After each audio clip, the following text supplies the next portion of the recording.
fun.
Everybody got their cookies? I asked them to move them in so you wouldn't have to walk so far, but I just wanted on the record that I asked. Did you guys check out the secret door? There's a secret door behind me. I know, sorry. So thanks for coming back for the second half. So all of us who have spent a lot of time examining the student side of the college choice and match issue have been challenged to think much harder about what's going on the supply side, and that was, of course, evidenced by a lot of the comments and questions that came up. So this, I think, will be a very interesting and a linchpin panel in making sure that we understand all of the issues from the college's perspectives. So let me start by introducing our two presenters, and then following suit, as we've done in the previous panels, we'll wait and introduce the discussants afterwards. So first is Mike Bastido. He's a professor at the University of Michigan and director of the Center for the Study of Higher and Postsecondary Education. He's interested in higher education decision-making, particularly admissions stratification and rankings. And his latest book is called The Organization of Higher Education, Managing Colleges for a New Era. That's a title. Next to him is Lindsay Page. She's an assistant professor of education and a research scientist for the Learning, Research, and Development Center at the University of Pittsburgh. Much of her recent work involves implementing large-scale randomized control trials to investigate innovative strategies for improving students' transition to and through college. And a key area of focus in this work is about strategies to mitigate summer melt, right, which is the phenomenon where college-intending students sort of fail to transition successfully from high school to college. Okay. And with that, Mike, take it away. Great. Well, thanks for having me here. I'm really happy to be here. Well, I guess if the title is where we're blowing up the vortex or something like that, I'm interested in the vortex. So, to extend a terrible metaphor, the undermatched literature is people looking for Luke Skywalkers, and I'm interested in the Death Star. And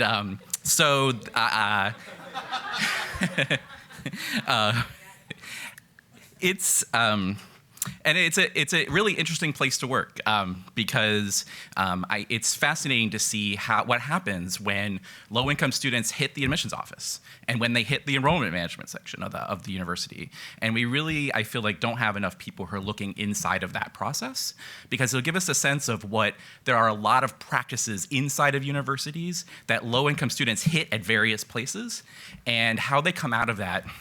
It's fairly predictable, but let me look at it a little bit more carefully. So hopefully this will work. Okay, good. So I started off with this slide, but I didn't know there were going to be two panels of people who all said the same thing. So at least I did know that I'd say you probably knew these numbers, right? That I believe Nicole said earlier that we only have about 4% of students at selective colleges who come from the lowest quartile. And I'm mostly interested in selective colleges, but not the most selective colleges. So not so much Harvard, Stanford, Yale. They have lots of money. What they do is mostly a question of values. But you don't have to go much below that to where it becomes not a question of values. It really is a question of finances and a lot of other things. And so those are the schools I'm interested in that are selective, but not the most selective. And what we know from a lot of research that people refer to today about ad infinitum, there are lots of students who are qualified not applying. One interesting thing that we don't talk so much about is that there are actually low-income students who are qualified who are applying, that are already in the pipeline. And they sit in our national data sets. You can find them in ELS. What is happening to them inside of there, and why is it that even the students who are applying often don't come out at the end, increasing to more than 4%? So when we look at the literature on college match, it's very, very focused on individuals. So the problem is largely kind of a supply and demand problem. The problem is incentives and information. So the incentives are about, do institutions recruit people? Are there enough people recruiting? Do students have enough information? Do they get application fee waivers? It's about motivation and getting individuals to move. And I think there's no question that they play a role. There are great experiments out there, and the experiments work. So that's great, and that's important. I was a low-income student myself once, and it would have been important to me. So I think that's great. But what that has done is put a very specific frame on the conversation. And the frame points our attention to applicants and points our attention away from institutions very explicitly. And I do think that's a problem, because for those of us who are interested in improving the issue, if we just focused on individuals, they're going to run into this admission and enrollment management edifice inside of colleges. So I want to talk a little bit about what's going on the supply side of College Match. One is talk about how holistic admissions works on the ground and what happens when low-income students hit that process, and what is happening in enrollment management practices in most of these colleges, and what happens there with low-income students. So when we talk about holistic admissions, we're talking about contextualizing an application inside the family or school or school context of the applicant. So that's what we should be thinking about when we talk about holistic admissions. But the reality is we often hear lots of different things about what holistic admissions is. There's not a ton of consensus, and I'm going to talk a little bit more about that. Our models of College Match often don't consider all of the factors that they should. So one of the big things, for example, that is often not modeled is rigor. So the rigor of the curriculum at the high school is difficult. We have to model the transcripts that come from the high school. But if you talk to admissions officers at these schools, the rigor is crucial. It is absolutely one of the most crucial things that is considered when we're deciding who's going to be let in. And there's a ton of other factors, and I encourage you to read the paper if you'd like to learn more about them. I can't talk about them all today, but for various schools, things are important. It's not the same thing at every school. Some schools, athletes are really important, and at those schools, they're 4 times more likely to be admitted than people who aren't athletes. At some schools, legacies are important. At those schools, if both of your parents are primary legacy, they are 15 times more likely to be admitted. Thank you, Michael Hurwitz. And it's not every school, but at those schools, it's very important. There's also big questions of fidelity. And when I talk about fidelity, what I mean is, we say that holistic admissions is AA. What is happening inside of admissions, and how much is there a match between what admissions says it does and what it actually does? And I don't think that this is a question of perfidy. I don't think this is a question of people want to lie to us, but I do think that it's a question of being able to live up to our obligations, and it's a question of kind of unconscious biases. So when we talk about fidelity, I often talk about the question of maxing out. And maxing out is an admissions practice phrase, basically means, did this student take all of the courses that were available to them in their high school that were advanced courses? So if your school offered 2 APs, did you take 2 APs? And if your school offered 15 APs, how many of those did you take? And the idea of holistic admission is supposed to be, if you took those 2 APs and those are the only ones that are offered to you, you should have just as much opportunity to be admitted as the person who came from a school with 15 APs. By the way, some of them have almost 30. So these are kinds of quotes that you get from admissions officers when they talk about holistic admissions. But when you actually look at the data inside our friend ELS, you can see that the people who are most likely to max out are not low-income students, and they're not rural students. And I think that's very much the assumption. Like, the whole reason that we were doing this was that these were the students who were going to benefit from that ideology and that practice. But if you actually look at maxing out, it's not. It's the same kids who are pretty privileged in the process right now. So that's one problem. The second is that I think there's pretty good evidence inside this work that students actually aren't benefiting even if they do it. And I can give you numbers that are systematic, looking at the whole data set. You can also just look at individual cases. I mean, you can actually pull out ELS and look at cases and find kids who look amazing. And they are getting denied at a number of different selective colleges. And I can't tell you why exactly, because I don't know what that is, but I can tell you that it's not as if every college in this country is looking at this kid with this particular profile and going, we're going to admit them. Right? And I think there's reasons for that. One is that holistic admissions, there's not a ton of consensus on it. We are doing a randomized control trial right now with 311 admissions officers. And one of the things that we did on top of that was to give them a survey, and one of the questions was just a box: what is holistic admissions? 95% of people said that they do holistic admissions, which sounds really good. But this was often the answer that I got when I pulled the answers out of the box. And this answer basically says, we read the whole file. We read every piece of information that you send us, not just some of the pieces of information they send us.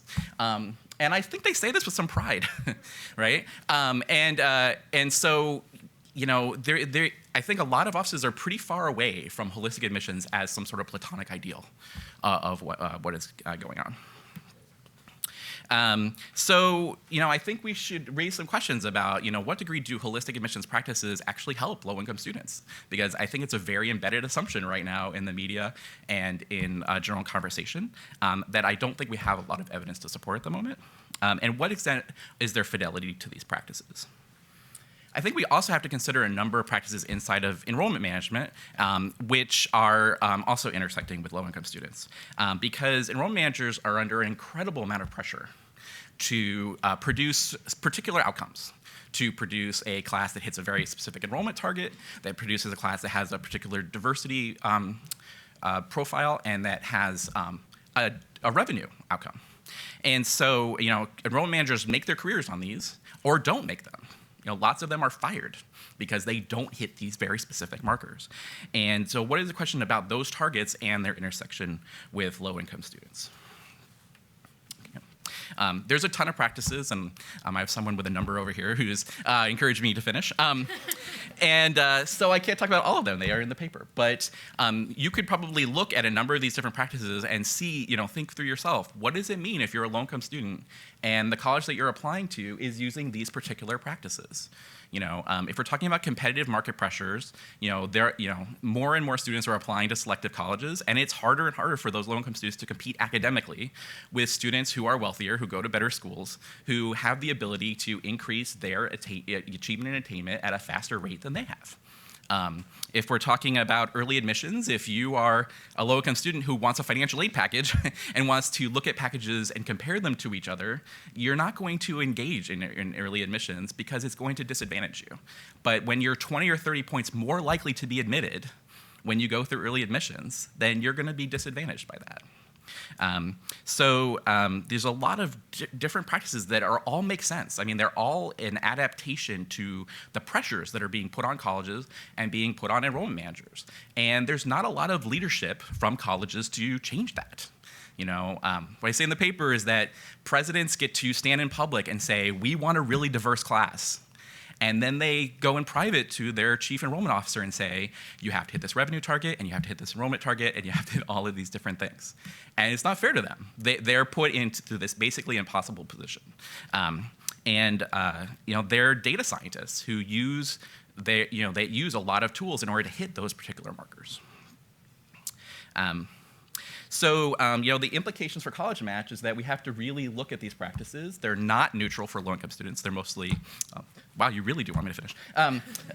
They're not neutral at all. And so we have to think about issues of scale and replacement when it comes to looking at match in the future.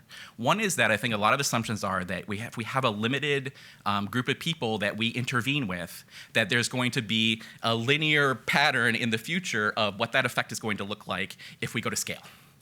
That's not true. You know, most colleges can change their profile a little bit. They can admit those 9 students from NYU, Nicole. They can do that. But those people are being replaced by other people, right? There are other people who are going to have that slot, or they're going to replace people who were, maybe they're not bottom quartile, maybe they're just above bottom quartile, but they need a lot of money too. And if you replace them with, you know, a group of 9 wealthier kids, then you can still meet that target.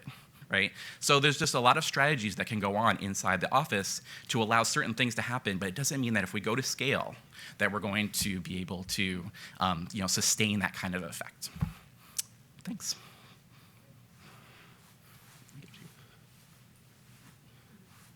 Hopefully good. Thanks so much. Hi, everybody. My name is Lindsay Page from the University of Pittsburgh, and I'm very excited today to be presenting work about Pittsburgh. I've lived there for 2 years now, and I am an unabashed fan of Pittsburgh. Everybody should come and visit. And it's actually particularly gratifying to get to work with data on what is now my hometown. I want to warn you that I'm going to disappoint in 2 ways. The first way is that this is a supply side panel, but my paper really isn't a supply side paper. It's a demand side paper. So it's looking at a supply side issue, but definitely with a demand side policy policy response to that issue. And then Harry Holzer this morning told us that nobody wanted to hear about regression discontinuity. So I'm going to keep it regression discontinuity light, but you are definitely going to hear about that. So with that, we heard a lot about Caroline Hawksby and Sarah Turner's work this morning with expanding college opportunity and the fact that focusing on low-income, high-achieving students has sort of a win-win situation. This small share of students can go to highly selective institutions, they can go to better institutions, and in fact have a better financial outcome because they can often attend those institutions at low or no cost.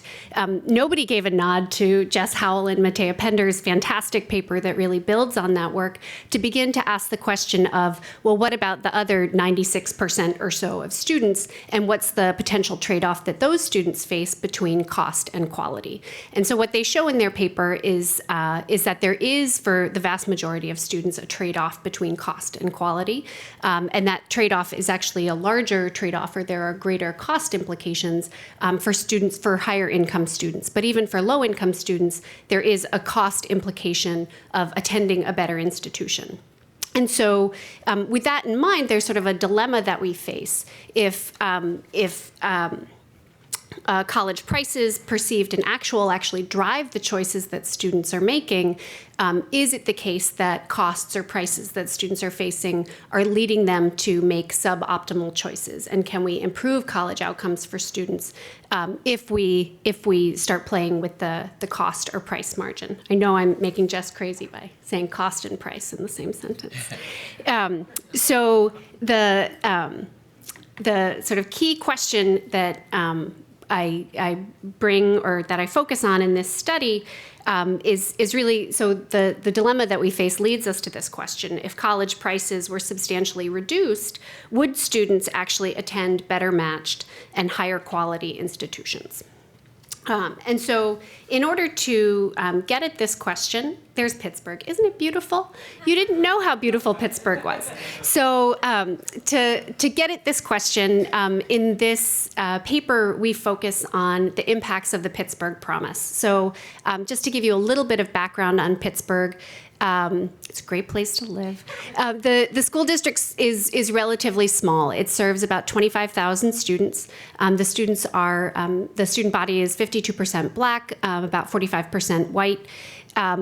Students in the district, about 60% of students are from low-income backgrounds. And in terms of sort of average performance of the average graduate from the Pittsburgh Public Schools, if we compare students' actual or predicted SAT scores for students who haven't taken the SAT scores to a national distribution of SAT takers, the average Pittsburgh Public School graduate is at about the 25th percentile of all SAT takers. So Pittsburgh has a sort of famed story of economic collapse and resurgence, and part of the resurgence story in Pittsburgh has been implementation of the Pittsburgh Promise. It was implemented in 2008, and it continues through today. And I'm going to give you some details on the Pittsburgh Promise in the next slide, but what you'll see is that compared to other Promise programs or programs like it, it's, I think, unusually flexible and unusually generous. So let me tell you a little bit about the Pittsburgh Promise. Apologies that this is a little bit small. As I said before, the Pittsburgh Promise began in 2008. And over time, as the program has been rolled in, it has become increasingly flexible, but it has also become increasingly stringent and also increasingly generous. So it has, even since its implementation, it's changed in a variety of ways. So in terms of its flexibility, in the first 2 years of the Promise, students were able to use Promise dollars to cover costs of tuition fees and housing for public and private institutions within Allegheny County. So Pittsburgh sits within Allegheny County. After the first 2 years of the program, that constraint was loosened so that now students can use Pittsburgh Promise funds to attend any public or private degree granting institution and certificate granting institution within the state of Pennsylvania. So some Promise programs are restricted to public institutions or to certain public institutions. The Pittsburgh Promise is able to be used for the full set of higher education institutions in the state of Pennsylvania.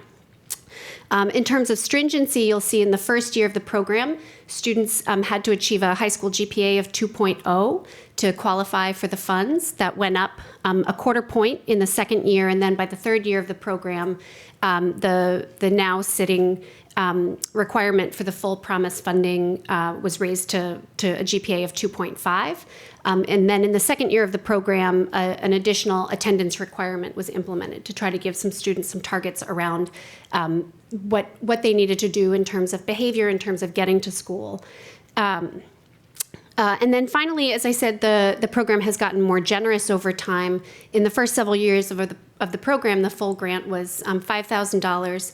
Now the full scholarship amount is $10,000 a year for up to 4 years. So for students who are fully eligible for the promise, it's a $40,000 proposition. So it's quite a lot of money. So what we really wanted to do in this paper was ask the question of, okay, well, what is the impact of implementing a generous scholarship program like this, such that we're making a dramatic impact on the costs that students would face in terms of attending post-secondary, continuing on to college. And of course, we looked at, and I'll show you some of the impacts around just are students more likely to go to college in the promise era when they're eligible for the promise, but also how is this money shifting the choices that students might make about the types or quality of post-secondary institution that they're able to attend. We use 3 different analytic strategies to really understand what's going on in the era of the promise. Unfortunately, or sort of one limitation is we only have 1 year of data prior to the implementation of the promise, but we do look at trends over time where we're comparing college-going outcomes for students, high school graduates in the year prior to the implementation of the promise to all of the different phases of promise implementation. And then we also, again, the disappointment, we do use a regression discontinuity strategy to look around the margins of eligibility to really look at what are the impacts of being just eligible for these promised dollars, because obviously those students are going to have very different outcomes in terms of the funding for which they're eligible. And then finally, and I'm sorry my colleague Jen Iridi is not able to be here today, she's really led the charge on a host of qualitative work, surveys, and interviews with counselors, with students, with current promise recipients to understand how the implementation of the promise has really shaped the choices that students and families are making and the experiences that students are having in college. So this is the only set of results that I'm going to show you, just to give you the sort of gestalt of what we found. And then there's of course a lot more information in the paper. In this table, in the first column, I show just the direction, and if there's a plus sign there, it also means statistically significant, but the direction of the effect. So in the first column for the trend analysis, this is sort of covariate controlled trends. In the second column, our regression discontinuity analysis focusing on kids right at the margin of promise eligibility. And so fairly unequivocally with both of these strategies, we find that the implementation of the promise and eligibility for the promise leads to positive and significant outcomes in terms of initial college enrollment, particularly in terms of kids continuing on to 4-year institutions. And then if we look at an outcome that is the joint of enrolling and completing through the second year of college, we also see positive and significant effects on persistence, if we're going to call that persistence. In terms of match, we use, while recognizing the limitations of it, we look at we use sort of those SAT differentials as Hawksby and Avery, Hawksby and Turner have done to define match or undermatch. And there what we see is that in the trend analysis, it looks as though there are positive impacts on match, that students are more likely to go to well-matched institutions in the promise era. By the time the promise reaches its full generosity, so there we're talking about that $10,000 a year, we also see students shifting away from institutions that would be undermatched institutions. Thank you. Nevertheless, on the margin of eligibility, and here you see the question marks. On the margin of eligibility, the story is a little less clear. And one thing that I think that may be a function of is the students who are on the margin of promise eligibility are those students who are least certain that they're going to actually benefit from those funds. And the promise funds are actually awarded to students in the summer after they graduate from high school. So the final high school GPA has to be calculated, and then it's based on their final high school GPA that determination is made. And so for these students who are on the margin of eligibility, there's really very little time for them to respond to the fact that they have gotten these funds. And so I think that may contribute to the fact that we see question marks there. So I'm going to, these are my actual results slides that there's no time to talk with you about, so I hope you'll read the paper. I am going to go over my time just a little bit. Jess said it was okay. I just want to talk a little bit about some of the mechanisms that might be driving the results that we see. So there are at least 4 different mechanisms that I think could be at play here. Certainly cost is one of those things. The first is potentially college readiness. These promise programs are certainly implemented with the idea that they would motivate students to work harder in high school, that there was a tangible benefit at the end of high school that was waiting for them. There could also be a signal value in having a generous program like this, that it's easy to talk with students about, to say to them, you can go to college, it's affordable, this $10,000 is just waiting for you. The promise programs are last dollar programs, and so for students to actually get the funds, they need to complete their FAFSA, they need to take advantage of all of the federal, state, institutional aid that is available to them, and then the promise is there to fill in the rest. There could actually be real cost reduction going on, and then there may be a supply side response. So there, I said supply side in my talk. There could be a supply side response where all of a sudden Pittsburgh students may look more attractive to post-secondary institutions if these dollars are on the table. So far, that's not something that we've been able to look at, but it's something that I'm interested in digging into more. So I'll try to go quickly. Now, I will say that we have evidence, both quantitative and qualitative, to suggest that the promise is motivating higher levels of academic achievement. And what I want to do now is just focus on this question of, I think, Jess, it was in your paper where you sort of asked the question, well, if we communicated with students better about financial aid, would that be enough? And so I really wanted to play with that question here to say, is the promise just a communication mechanism, or is the cost reduction that students are experiencing really quite important? And so qualitatively, what we hear from students is that the availability of the promise, we hear this from students, from counselors, that the availability of the promise, this reduction in cost, really puts college on the table for them, puts college on the table for their families in a way that they wouldn't necessarily feel it would be if the promise were not there. Nevertheless, I worry that something like the promise, this promise of $10,000, is sort of a blunt instrument. One thing that we don't see is really any kind of consideration of college financing or college cost at the time that students are selecting where to apply and completing their applications.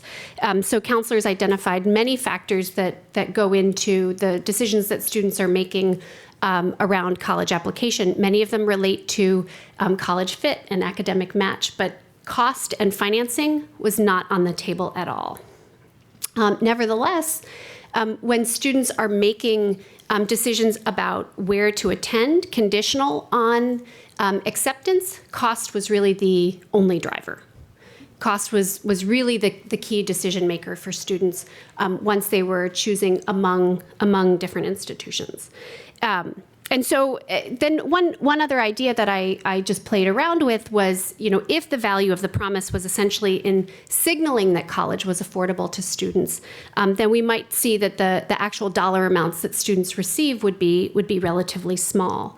But instead, we see that in all of the years that the promise is implemented, the average grant that students are receiving is 70 to 80% of the maximum allowable grant. So students are receiving quite a lot of money. You'll see in the last year where the maximum grant was $10,000, the average grant that students received was nearly $8,000. This is really a lot of money, with large shares of students receiving the maximum grant. Okay, so the last thing that I wanted to note or just reiterate, so we certainly see very positive impacts of the promise in terms of college enrollment, in terms of post-secondary match. And so it certainly suggests that cost is a huge component of the story of post-secondary match, or getting students to quality post-secondary institutions. Nevertheless, in terms of where there's room for improvement, as I noted before, there's just a lack of consideration of college cost, it seems, at the stage of college search and application. And so a question to be asked is, would robust education about college financing at the stage of college search either improve match or potentially magnify the impacts that we're seeing of the Pittsburgh promise? And I think the last comment that I'll end with is, as I noted before, it seems to me that the timing of programs like the Pittsburgh promise is actually suboptimal to a great degree. And we see that also with the decoupling of college applications from FAFSA filing and applying for financial aid. And so I think that we could do a lot in Pittsburgh with the Pittsburgh promise, but also more broadly in helping students to think about financial aid at the same time that they're thinking about applying to college, by doing things like going to prior year on the FAFSA and so forth. But what I would like to see in Pittsburgh is shifting the timing of eligibility for the promise to, say, the end of junior year, so that students can then go into the college search process being assured that their promised dollars are going to be in place for them. So apologies that I've talked way too long, but thank you, and I really look forward to your feedback. Thank you both. I'm happy to cede moderator time to smart people, speaking of which there are two others on our panel. First is John Bockenstedt. He's the Associate Vice President for Enrollment Management and Marketing at DePaul University. And so he does it all there. I don't know if you know this, but he does it all there, including all of the technology associated with enrolling more than 5,000 new undergraduates each year. John also has 30 years of experience at a wide variety of different institutions, so I have no doubt that he will bring valuable practitioner viewpoint to the discussion. Next to him is Leslie Turner. She's an assistant professor of economics at the University of Maryland. She is also a research fellow at the National Bureau of Economic Research and at the Maryland Population Research Center. Leslie's research applies theories and methods from labor and public economics to topics in education, and broadly considers the role of government and what role that should be in terms of providing access and financing education. So I have no doubt that your experience and research on the Pell Grant program will be useful to the discussion. So John, why don't you start, and then Leslie. Thank you. It's a pleasure to be here today, and always a pleasure to be on the panel after a lunch of meat and cookies. My experience and my background, of course, color my reactions to the paper. We can't disaggregate that from our own experience. And so I should say I clearly am the odd man out on this panel. I'm a practitioner. I'm not an academic. I'm not a researcher. But in my role, I try to keep an eye on both the conceptual framework of college match and college choice, because, as Mike pointed out, it's key and central to keeping my job, but also on the day-to-day realities of the workplace. And enrollment management is actually a very easy job, and if you don't believe me, just ask anybody who hasn't done it and who tells me all the time about all the simple things that I could do to make life better for everybody. But really my job is balancing competing priorities and to try to find that sweet spot in the center of trade-offs. The CFO, the Office of Diversity, the faculty all want to pull our class in different directions. And for them, it's a zero-sum game. And for us, it's understanding that every time we pull something in one direction, something unravels in another. And so I know when every fall comes around, if any one group of people is too happy, I've probably missed the mark in a very, very real way. I want to frame my comments with two very short stories. One is my brother, who graduated from high school in 1967, was being recruited by Dartmouth to play football. and ended up at the West Des Moines Institute of Technology and Electronics. And so the idea of undermatching in our family is something that extends back to 1967, something we're intimately aware with, and my brother and I talk about all the time. So it's, as much as it sort of broke in 2008, it's something I've been aware of for a long time. And actually, he turned out okay, believe it or not. He just retired and built a new house in Tennessee. More importantly, though, I was at the USC conference a few years ago and heard the dean of admissions at one of the big name institutions go up on stage and say something almost identical to this. I didn't write it down. She said, we spend all of our time trying to find and recruit and admit low-income students. And she said, by low income, we mean under $60,000 a year in family income. And as a side note, the median family income in the US is about $55,000. And she said, but at our institution, you have to be able to write, you have to be able to think, you have to be able to do independent research and develop papers. And she said, there just aren't enough low-income students in this country who can do the work at my institution. And to me, that says more about the concept and the possibility and the reality of undermatching than anything I could possibly tell you from my 30 years of experience. So I'm going to reflect a little bit on the two papers and then sort of wrap it up with my reaction to the idea of undermatching in general. First, if any of you know me, you'll be surprised to know I'm uncharacteristically unable to argue with much in either of the two papers that I read. As regards the Pittsburgh Promise, my commute every morning takes me from the suburbs into Union Station, and almost every day there's someone at Union Station giving out a free sample of something, right? And I've seen men who are presumably lawyers in $2,000 Italian suits line up for 30 seconds to get a free Quaker breakfast cookie, right? And I think to myself, if economists are right and people are optimizers, why would you waste 30 seconds vis-a-vis your billable hours? You're really not, you're not making the best use of your time or your effort. So to me, I guess, both a practitioner and someone who read the paper, it's no surprise that greater availability of information and greater availability of education, coupled with a lower cost, tends to be successful with regard to getting students to college. The scalability of that on a national level is, of course, something we all are concerned about and we're worried about. But it's still good, of course, to see the theory tested and proved. One thing I'd like to add to the paper is that if you look at NCES data over the last several years, college attendance rates, that is, percentage of high school graduates who immediately enter college, is falling. And so in light of that factor, the results of the Pittsburgh Promise are even, I think, more telling and more interesting. With regard to Mike's work, I told him before, I think it's remarkably tuned to the realities in enrollment management today. And these challenges are not new. They've always been there. But the falling number of high school graduates, especially in places where colleges are concentrated, and the collapse of the economy in 2007 have really exacerbated them and turned up the energy, I guess you would say. Just as an example, if you're in the bottom quintile of income, your family income has fallen on average 14% adjusted for inflation since 2001, against college costs that are after inflation and after aid have risen 29 to 30%.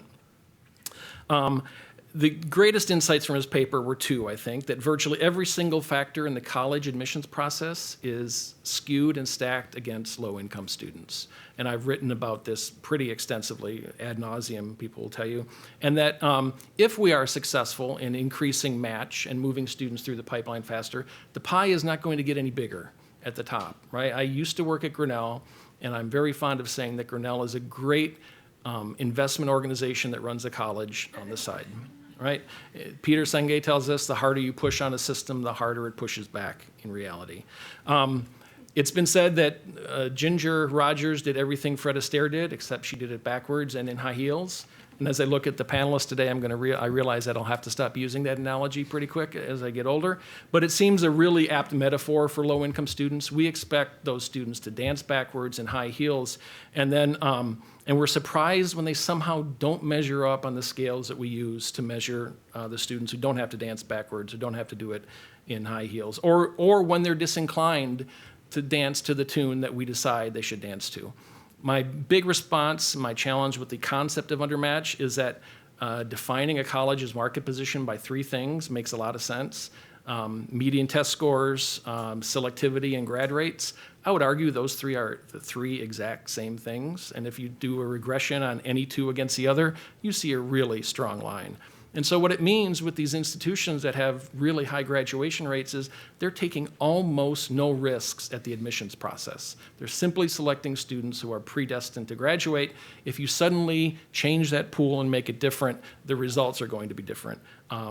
It's as much a student body you recruit as it is a student with regard to your graduation rates. And then the second problem is the presumption that higher education, people like us who are in it, not only that low-income first generation should want to go to the best institution, again, crazily defined, but that given the opportunity, they should do that, right? That's sort of the assumption. Why would anybody go to college X when in fact they could go to college Y?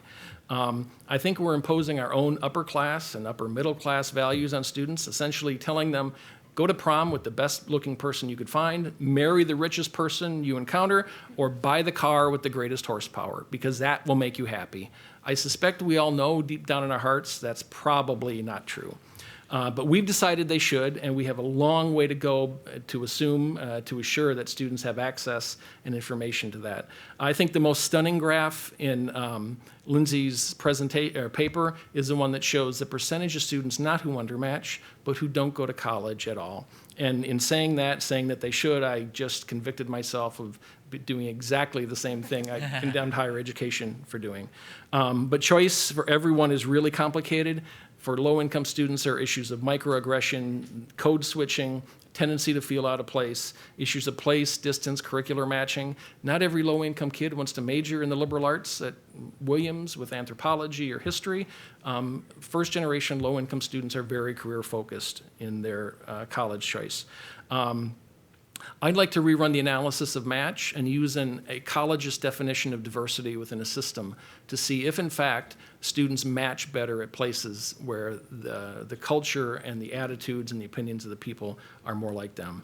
So that, I would argue, is the problem, that the admission system in and of itself is biased and broken, and let's see if we can fix that first.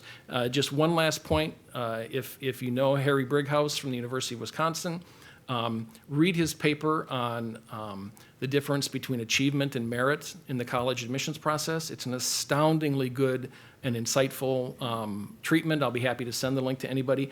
But in it, he quotes Ben Bernanke in his graduation address at Princeton, says, "A meritocracy is a system in which the people who are the luckiest in their health and genetic endowment, luckiest in terms of family support, encouragement, and probably income, luckiest in their educational and career opportunities, and luckiest in so many other ways difficult to enumerate, these are the folks who reap the largest rewards." So I would say, yes, undermatching is a problem. It's not the root problem, and we should fix the big problem first. Thank you. Great. Well, thank you so much to the organizers for inviting me. I really enjoyed reading both papers. And I appreciated the fact that they both had a qualitative element. As an economist, oftentimes, we don't really get to get inside the black box, talk to people, we talk to our data on our computers. And so I really, I really like the fact that both papers had voices from people who were in these schools or students who are dealing with these programs. So I'm going to start with 3 big picture questions. And the first question I'm going to start with is the one I ask students in my graduate public economics class when thinking about sort of any research agenda. What is the market failure? Okay, so these are papers on undermatch, they're papers on the supply side. And so sort of what is going on here?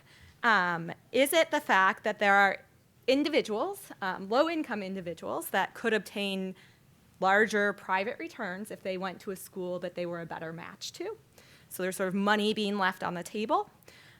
Is it also the case that there's social returns or social benefits to increasing, say, the diversity of the student body, especially at higher selectivity institutions? Okay, is this a way to decrease income inequality?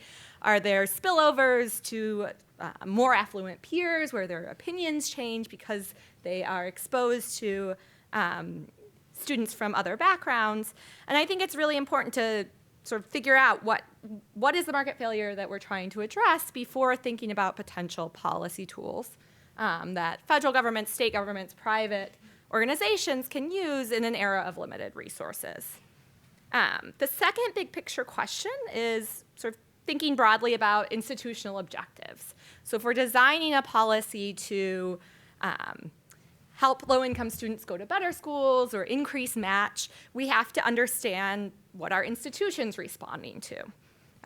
So sort of what are schools maximizing and what are the costs that they face, especially with respect to enrolling lower-income students. So I think Michael had a bullet point on one of his slides that schools want to maximize their reputation subject to some revenue constraint. And so this helps us think about sort of what are the costs, what are the benefits, the levers that policy can push and pull to change institutional behavior. So if we're thinking about sort of low-income students, what are some of the costs that schools face? Well, they face foregone revenue from higher-income students that could pay their full tuition, maybe out-of-state tuition. Maybe they face costs in finding these low-income students and doing outreach. Maybe they face costs in terms of remediation expenses. In terms of benefits, how do the students that they enroll feed into the school's reputation? There was a nice sort of example in Michael's paper of Washington University in St. Louis getting a lot of negative attention for sort of being the selective institution that had the lowest percentage of low-income students, and they really wanted to make an effort to change this, okay? So their reputation took a hit because of the composition of their student body. So are there ways to pull on that cost or that benefit lever to make schools benefit more from enrolling a more diverse population? So sort of thinking broadly about policy tools that can shift one or both sides of the cost and benefit equation. And I like to think of Lindsay's paper sort of in a case study of one particular policy tool that is collaboration between Pittsburgh and private funders. And then the final question I had was sort of, are we talking about match or are we talking about institution quality? And I think sort of these are two distinct things. So I think Tom Bailey talked about match in the following way, and I really like that. Sort of there's a student effect, so some students are just going to earn more regardless of what school they go to. There's a school effect. Some schools just have more value added or better at sort of getting students to have better outcomes. And then there's the match-specific effect, which is the interaction between the two. And sort of it's not the same as the school quality. And we don't know a lot empirically about this match-specific effect. It may be that for some students, their match-specific effect is higher at a school with a lower institution-specific effect. Or to put this another way, if all we care about is match, and let's say some high-income student benefits more in terms of this match from going to a really good school, do we want to pursue that policy at the expense of a lower-income student that would still benefit from going to this good school, but their sort of match benefit is lower? So sort of I don't think these two things are the same thing, and I'd love to hear the panelists' thoughts on this. And then I have just one specific comment for Lindsay on your paper to sort of some thoughts on how to make this more about the supply side. It's a really nice paper, but since this is a supply side panel, I would be remiss in my duty if I did not make these comments. So sort of how could institutions potentially respond to this policy? There's two ways that I thought of that would be interesting to look at. So do schools increase their outreach to high school students that would be eligible for this program? And do schools shift around their financial aid packages? Right, so you can observe the amount of money that students get through the Pittsburgh Promise program, and this is presumably observable to institutions as well, or at least the institution can see that this student went to high school in Pittsburgh. And it's not crazy to think that institution may say, oh, I was going to give this low-income student a $5,000 scholarship, but I know they're going to get $10,000, so I can better use this money giving it to a different type of student. On the other hand, my own research on the Pell Grant program, which looks at this very question, does Pell Grant aid lead to reductions in institutional aid, actually suggests that in public schools, Pell Grant aid leads to increases in institutional aid. And one reason, potentially for this is that Pell Grant recipients are valuable to these schools and that they're sort of students who bring diversity to the population. It's an easy way for the school to identify low-income or relatively low-income students by seeing that they're a Pell Grant recipient. So I think in this case it could go either way, and it might even go in different ways depending on what type of institution the student is going to. I know probably won't be able to go and interview admissions officers and financial aid officers at all of the schools that Pittsburgh Promise students went to, but there may be a way to get at this by interviewing the students, gain an idea of what their financial aid packages look like, and comparing it to financial aid packages of students outside of Pittsburgh, or maybe talking to high school guidance counselors in terms of gain an idea of outreach on the part of schools. And I think this is really important to understand the scalability of this program, right? So even though this is a relatively small program, it's still bigger than a program that targets specific individual students, like many scholarship programs. So it's a way to sort of try and get at these general equilibrium effects. How is the supply side responding to this program that is targeting a particular geographic location? Okay, great, thanks. Fabulous. Great comments to both of you. So I'm going to give Mike and Lindsay a chance to respond to some of those things, but please queue up your questions because we're counting down the last 15 minutes, so I'm going to open it up as soon as they're done. Either of you want to take a hit? There's like 1,000 things you guys said. But so I'll just keep it to one thing that resonated with me, which is that you talked about the fact that we had both done some qualitative work associated with this that I didn't really get to talk about here. And I worked in 2 different flagship university admissions offices a few years ago to read admissions files. And one of the things that came out of it was looking at this intersection of a low-income student and that process. And one of the things that was the most maddening to me, and I tried to be objective, but I had voices in my head. Was listening to people look at an application with a minor deficit and then say, this student has to be denied because they cannot succeed here. And the reason that was maddening to me was they had no evidence. They had no idea if that student would succeed there or not. They had never done the work, but there was just an assumption that there's just this one flaw, and that is just the end of the case. And that was just absolutely infuriating to me, and it occurred again and again and again.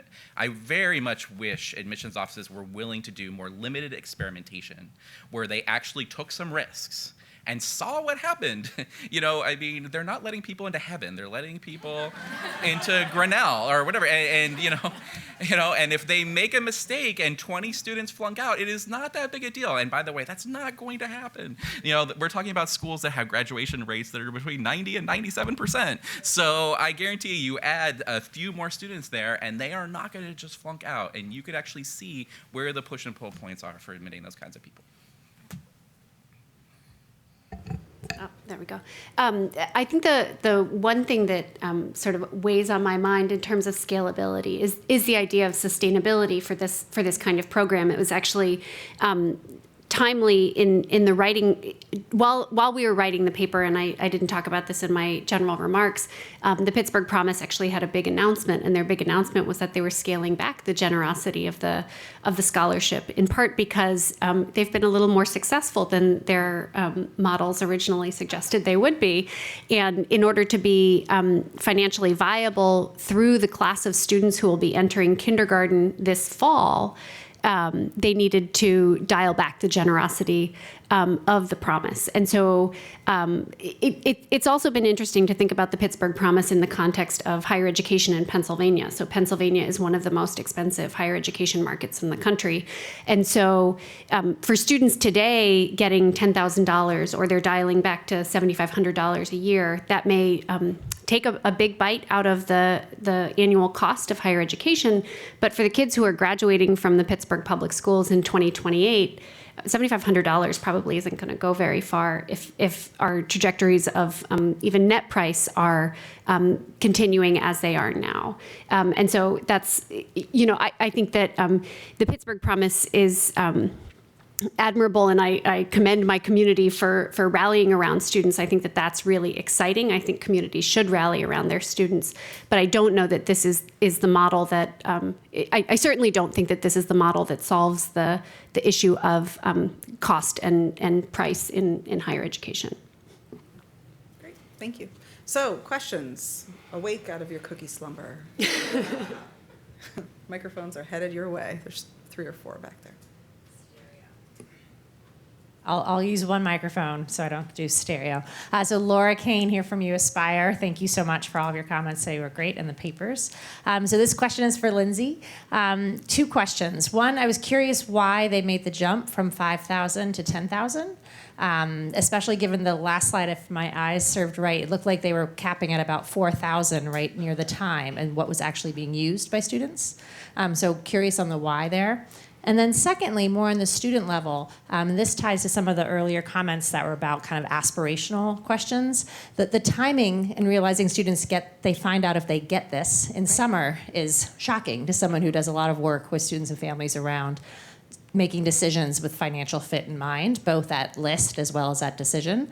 So I'm curious, like, how certain are they? Do they estimate when they're making the decision, yeah, I'm likely going to get this? Like, is there a certainty that they're bringing if they know that they're right on the fence or not? So I'm curious of how that plays out from an aspirational standpoint, or if it's just kind of a summer bonus, or how much it's playing into that moment in April, pre-May 1. Right. So to the first question, to be honest, I don't know in terms of why they increased the generosity of the scholarship. I think that in general they viewed the entire enterprise as a phase in, and so maybe it had to do with their sort of cost model or liquidity model. I'm not sure.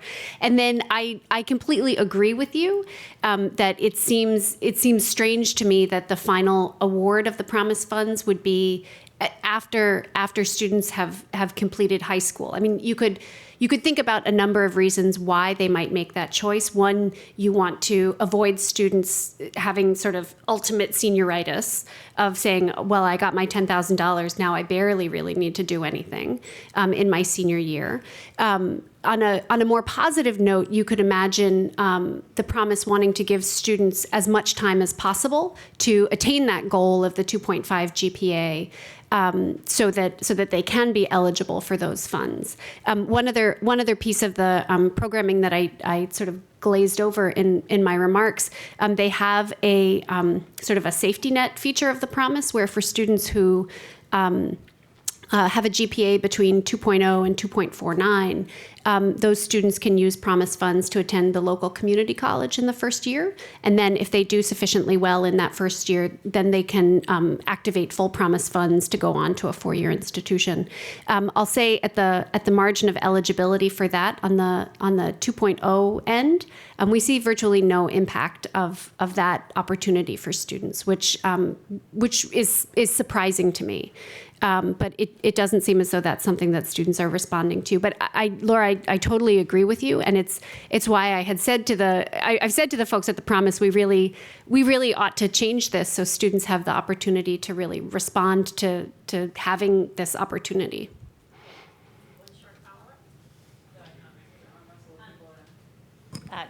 Just curious as well, thank you, about the student side and the qualitative. Do counselors or students, do they talk about if that's in their mind? Because they're making the decision, at least for 4-year schools, by May 1. Right. Clearly, all students from high school entry, it extends. Yeah. But I'm curious, versus the institution perspective, how much it's counselor or student perspective at that moment. So I think I wish Jen were here because she would be better at answering this. I think the one thing that's interesting to me is when we look at that margin of the 2.5 GPA, we still see an impact on students being more likely to go to a 4-year institution.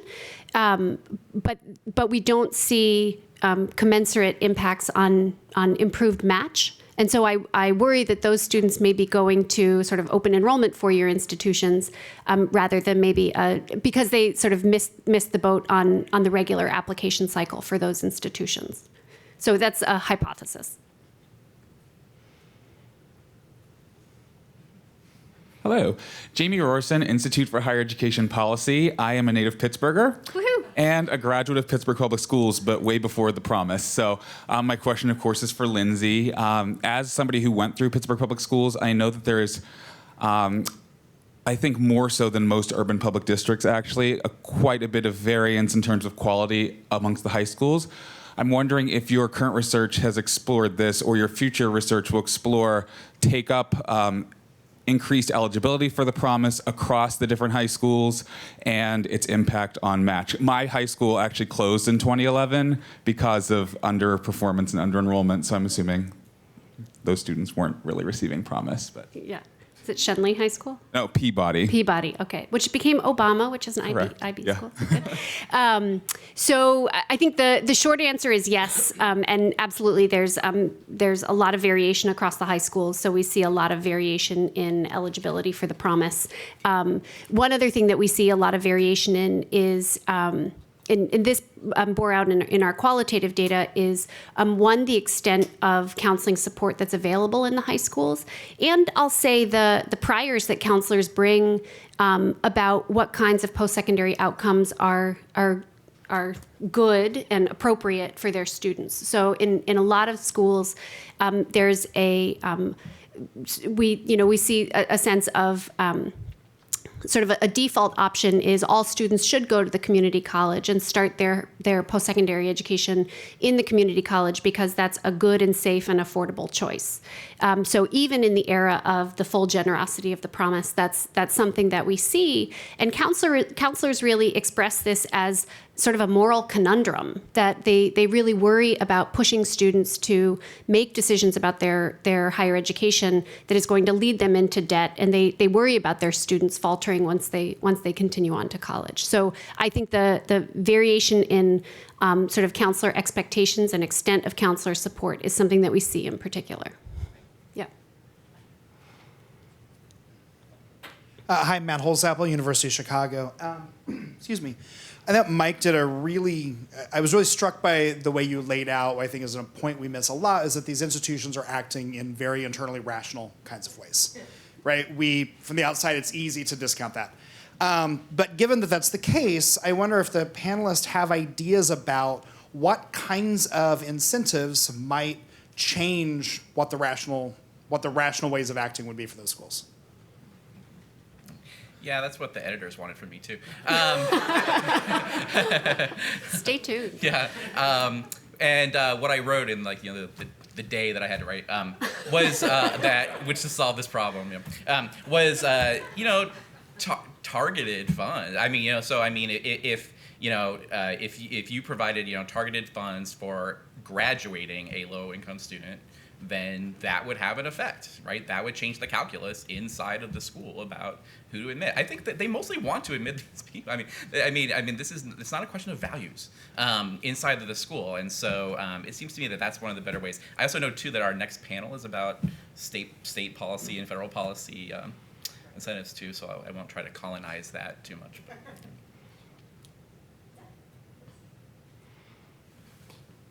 Hi, Ben Miller, Center for American Progress.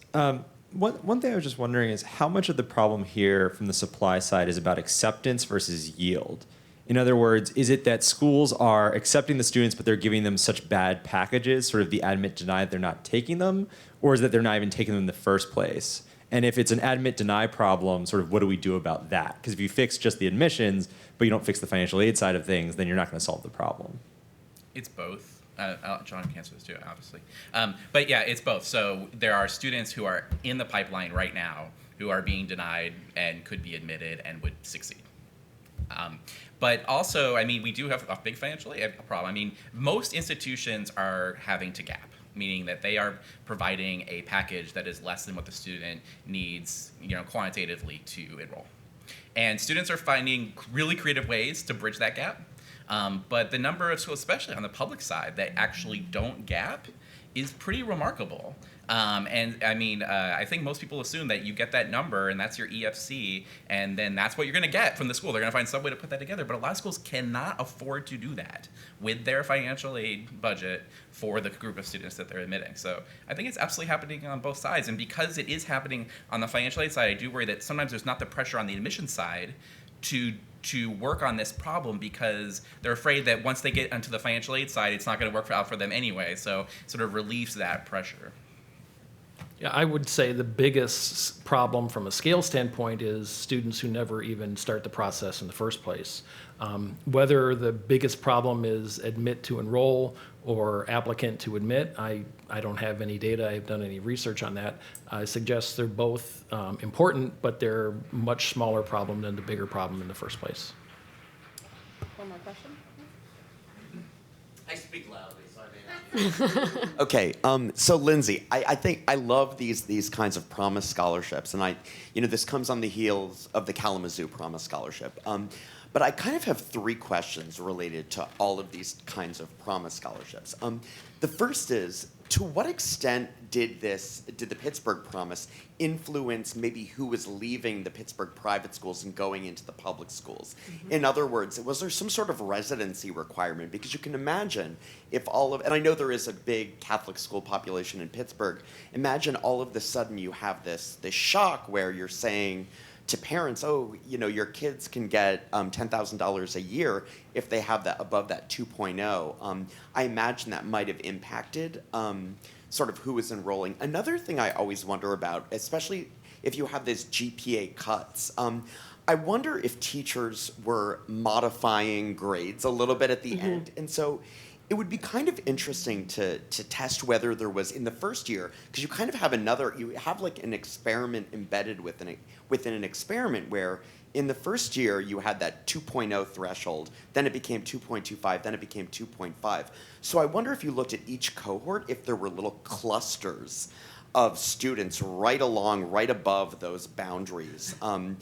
And then the third is it would be really interesting to sort of look at things like SAT participation after this Pittsburgh Promise, because you could really get I think a lot of insight about how these kinds of shocks impact aspirations in addition to things like enrollment, like you've already measured. So thanks. So we have looked at. So my estimate is that of the kids who live within the city limits of the Pittsburgh Public Schools, about a third of students are going to private school. So there is a very large, and I don't know how that compares to other urban settings, but there is a large private school population. And in all of the sort of analyses that we've done, we don't actually see that there was a big influence of students flooding into the school district from the private sector. So that's the first thing. The second thing, your second question was around sort of GPA manipulation, right? So we've looked at the distributions. We've done so now we're actually getting into regression discontinuity. Sorry, everybody. We've done the McCrary tests to see if regression discontinuity is actually something reasonable there. And so far, nothing suggests that it's that there's tons and tons of manipulation there. Your last question was around the sort of the shifting, the experiment within the experiment, so to speak. And one of the problems, and again, totally glossed over here, each graduating class is only about 1,600 students. And so there's, it's something to look at, but I worry that there's just not sample size to really dig into it. But it's a great thought. I always like to end with the McCrary test. Who doesn't? Who doesn't? Before we take a 10-minute break, please thank the panelists. We've got one more, so please come back.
Everybody could take a seat. Don't make me get out the glass and hit it. It does work, yeah. See, people they Pavlovian kind of situation. Yeah, that's what we're looking for. We're going to reconvene. Thank you so much for sticking around. I'd like to point out that this is a new format, and the old format, we would have been going for we would go for another 3 hours. So you all were lucky that we decided to change this up. It used to be something of a marathon. This is more of like a 10K. So we're glad you're still here, because this panel is going to be great. We've talked a lot across the course of the day about the research documenting the problems with college match, different ways to think about it, different ways to measure it. In the background, though, has been a sense of what do we do about some of these incentive problems, right? And what policy levers do we have to affect institutions and also students' choices? So that's what this final panel is supposed to focus on. And importantly, we didn't want the papers and the panel to just be about what policies could we create to affect institutions and/or students, but also what existing policies might actually run counter to some of what we'd like to do ideally in terms of matching students up effectively and efficiently. So I think that I would highly recommend reading both of these papers. They're terrific. Many thanks to Jonathan and Robert, Jonathan and his co-authors, and Robert. And we're going to go just in the order we have folks up there. So we'll start with Jonathan, who along with his co-authors Josh Goodman, who's not here, and Michael Hurwitz, who is here. They wrote a paper about the effect of state policy on college choice and match, and it is a really interesting walk through a whole set of policies at the state level that have an effect on where students choose to go to school. Jonathan is a policy research scientist at the College Board, where he focuses on behavioral and institutional factors that determine how students choose colleges, and the 14 consequences of those decisions. 14, some magical number, I suppose. And then we're going to hear from Robert Kelchen. Robert is a good friend and colleague who's written for us many times before. Robert's an assistant professor of higher education at Seton Hall, and where he studies higher education finance, student financial aid, and accountability. He also writes a terrific blog, Kelchen on Education, which if you don't read it, you should. Also follow him on Twitter. He's one of the best Twitter sources for information. So, Jonathan, please.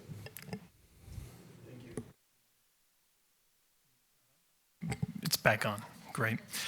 So as mentioned, we're going to be, my co-authors and I wrote not quite, towards, where's the computer?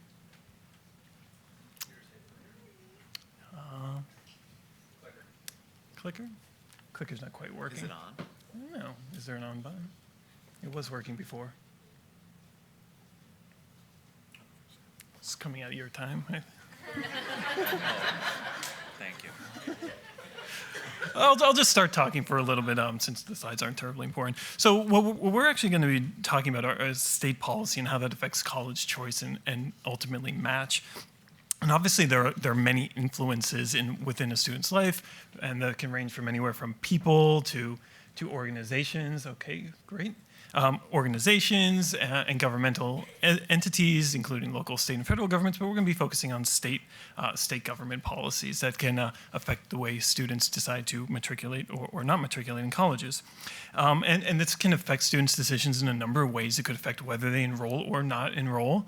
It could affect the type of college that students enroll in, whether it's a 4-year or 2-year, selective, non-selective, match or not match, and ultimately, obviously, this translates into whether a student completes or not. So we're actually going to focus on the next slide. There we go. Okay, great.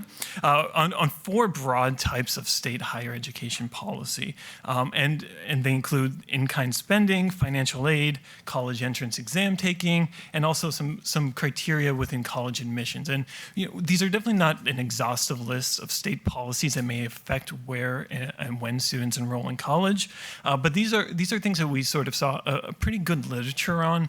And we're trying to look across them and look for some broad sweeping themes that we could have some general statements about how state policymakers could change some of these things, to potentially change things if they want to change particular outcomes.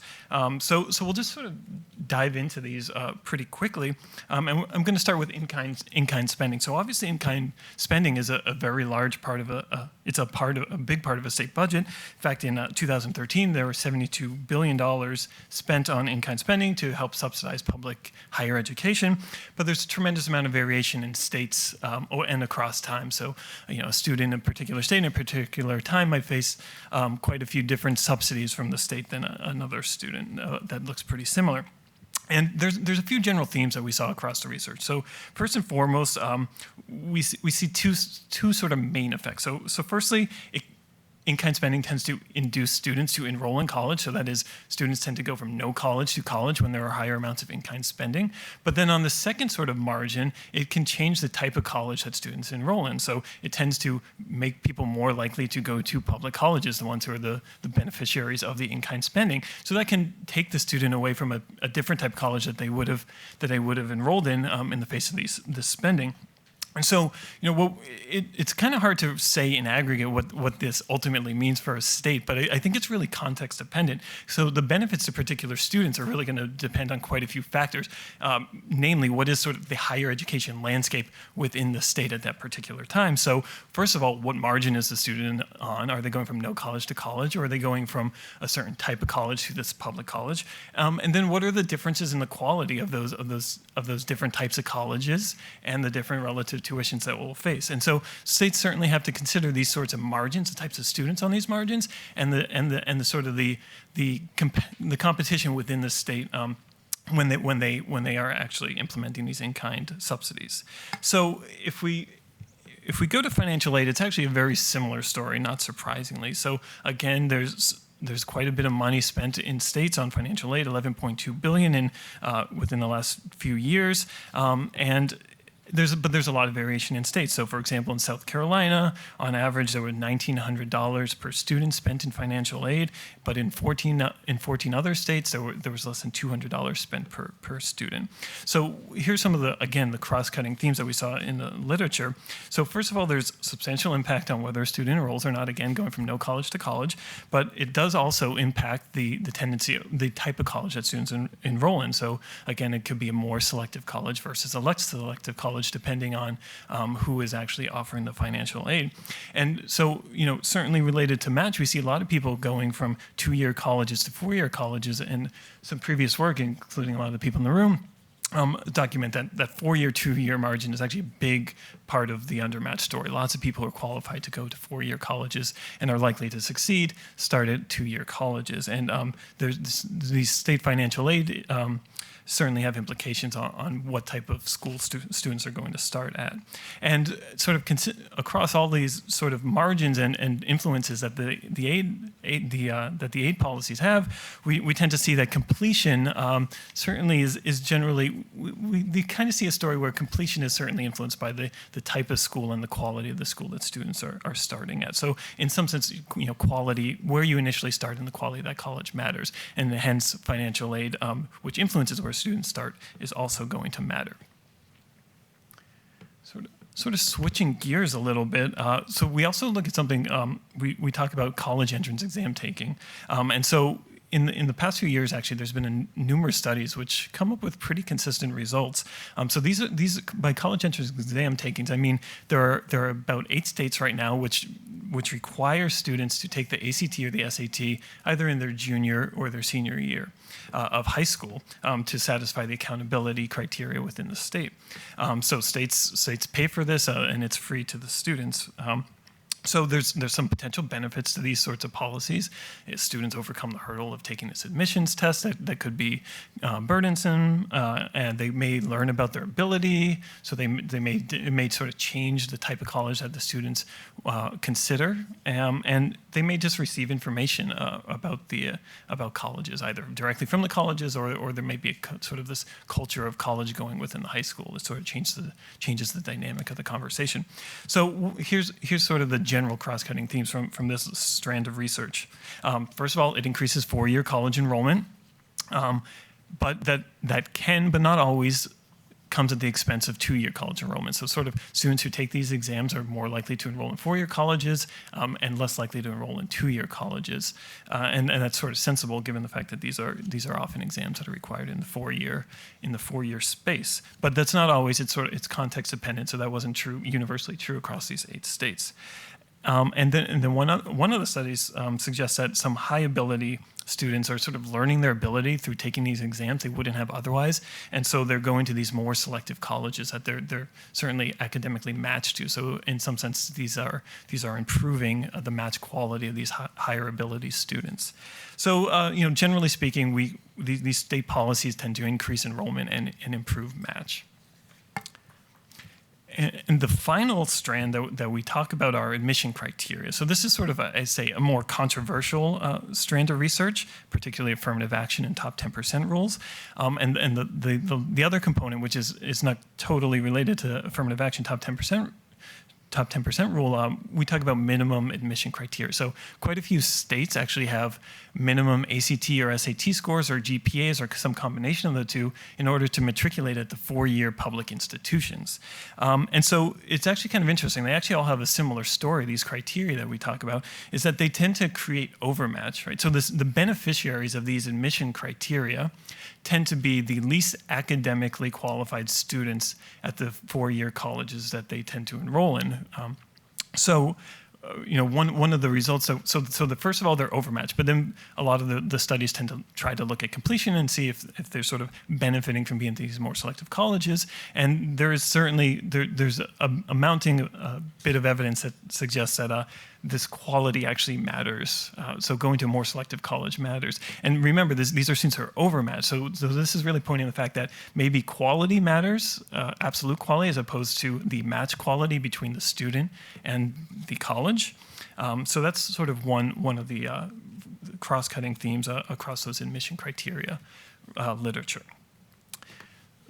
And so let me just sort of wrap up in my last 2 minutes or so with some general themes across all these state higher education policies. So clearly, there's no doubt that the policies are shifting where students enroll, both the type, the sector, if they enroll or if they don't enroll. So this is actually quite complicated.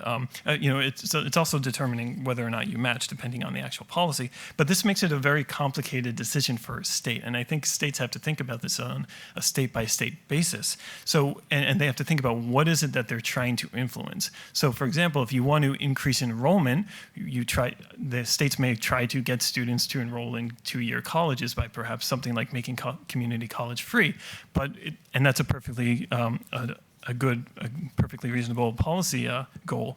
But at the same time, a policy like that may take someone from the other margin, the four-year margin, and bring them into community college. And that may be good, that may not be good. It sort of depends on the relative completion rates, the relative tuitions, and the relative quality of the two-year institutions and the four-year public institutions within the state, but also the private institutions within the state that colleges may have the students may have actually enrolled in. So there's this sort of trade-off that states have to think about, and they have to think about where their priorities land, but just realizing that there are multiple margins that these policies tend to affect. And sort of generally speaking, we do see that across these literatures that absolute quality of college does seem to be a pretty big predictor, if not sort of a big predictor of whether or not someone graduates, more so than match. And so, I think when we think about this all together, and if somebody asks, well, what would I recommend what would I recommend? That's a complicated question, but I think if you ask me where I would advise my non-existent child to attend college, I might say the most selective college that we can afford, and you also are happy with. So there's some dimension of fit. But if you ask me where should a state policymaker invest the last dollar, I don't think I would say that the best use of the dollar is influencing students to choose the most selective college that they can get into, but perhaps something that sort of has been an undertone of this entire conference of can we sort of build up the quality of the less selective colleges, and what is the problem that is not allowing some of the students to succeed or transfer if they choose to. So with that, I will conclude. Great, thank you, Jonathan. Robert's going to tell us about the federal level now. All right, so the main reason why the federal government is interested in college match is a combination of all the money that the federal government puts into financial aid and tax credits. It's about $125 billion for undergraduates. And we still have these concerns about completion rates as well as access to some extent. So given that, there's a concern about improving at least some element of college match quality. Right now, students can take their federal financial aid dollars to essentially any accredited institution in the country as long as they meet relatively low quality standards. And you can take your money to Jay's Technical Institute, or you can take your money to Oberlin. The federal government to this point doesn't particularly care. There have been some efforts to try to change that, primarily through the college ratings proposal that ended up getting the ratings part scuttled recently. The White House is interested in this, initially more on elite colleges, but now it seems like the administration is also interested in looking at the more typical college that we've talked about today. And finally, this may come as a surprise, but Higher Ed Act may be reauthorized sometime soon. We're supposed to see a draft bill, I think, next month, and maybe we see reauthorization in 2017.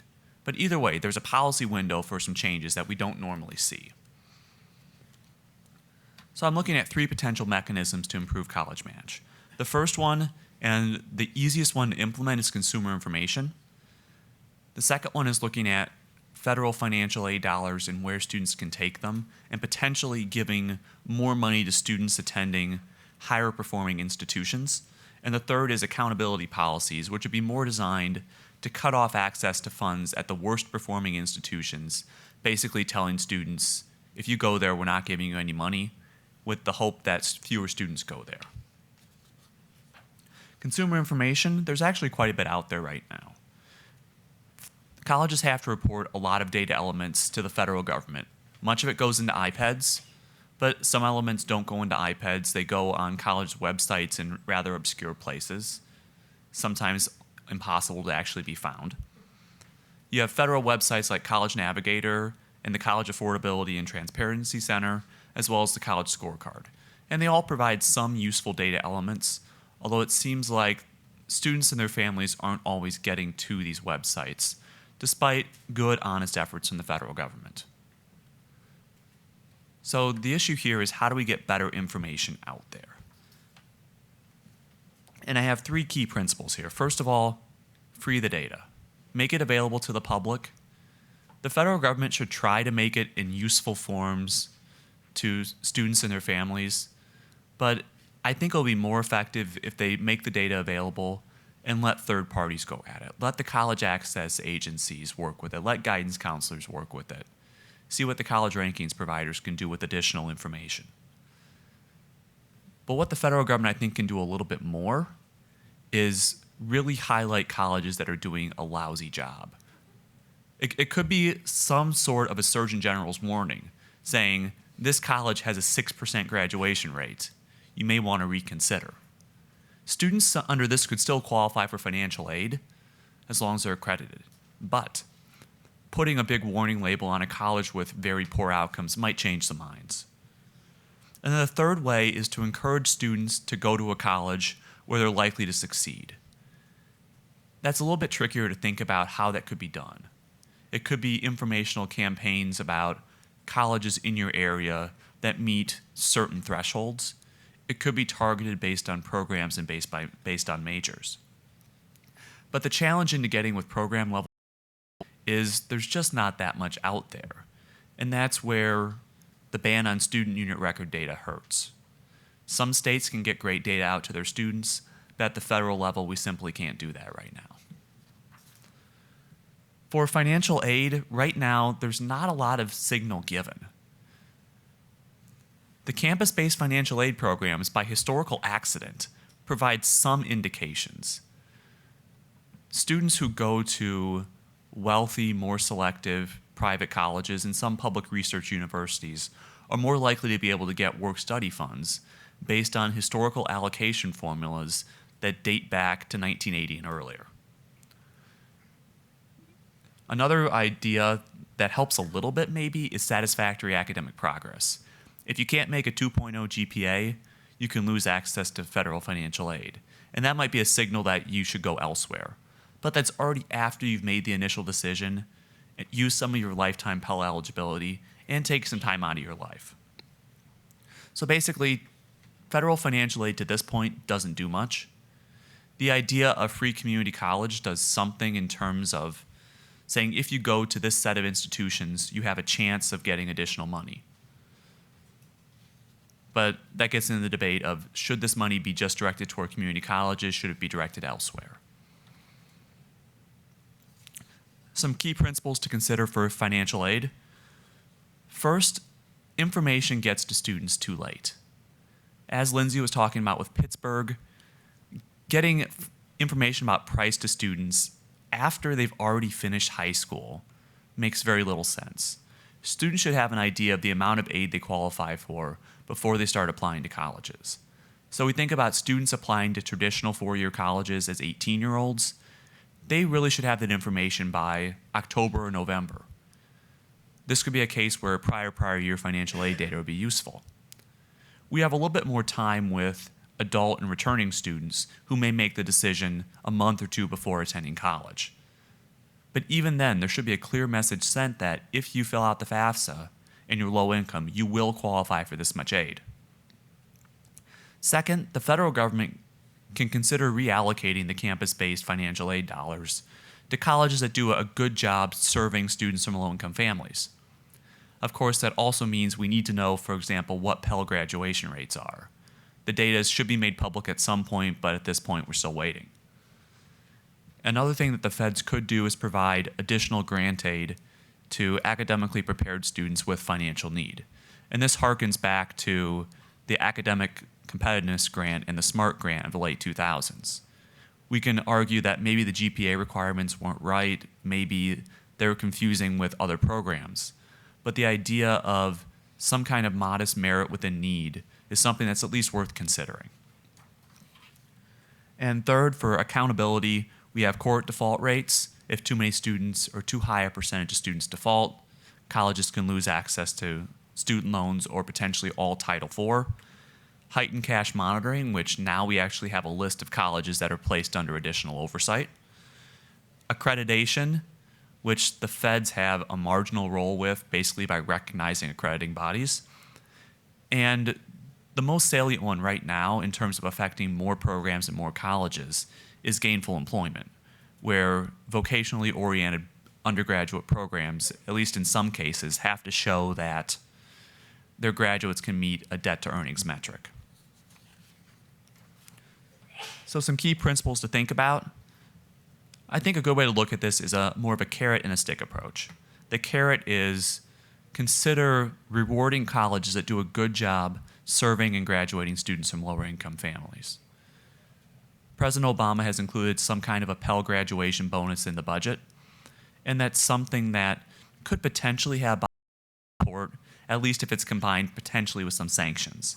And the sanctions could be requiring colleges to put some skin in the game for student loans, where that idea, at least in theory, has some bipartisan support, but it seems like the parties disagree on who should be included in the skin in the game metrics.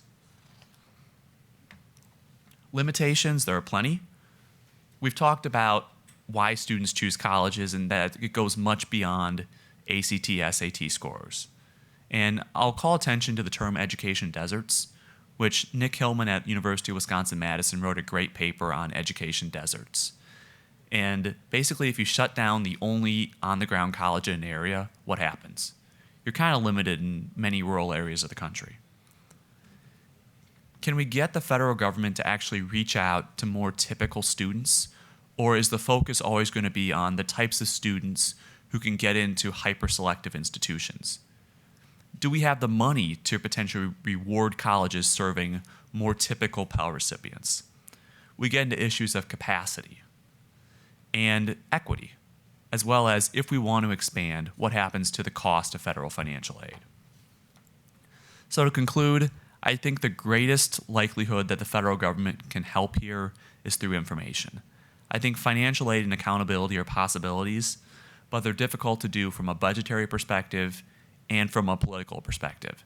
And I think we've seen some of the difficulties politically in the last year between what happened with college ratings and also what happened with the cohort default rates and the metrics getting tweaked at the last minute. So politically it's difficult, but information is a good thing, and the federal government should at least focus on making information available. Great, thank you very much, Robert.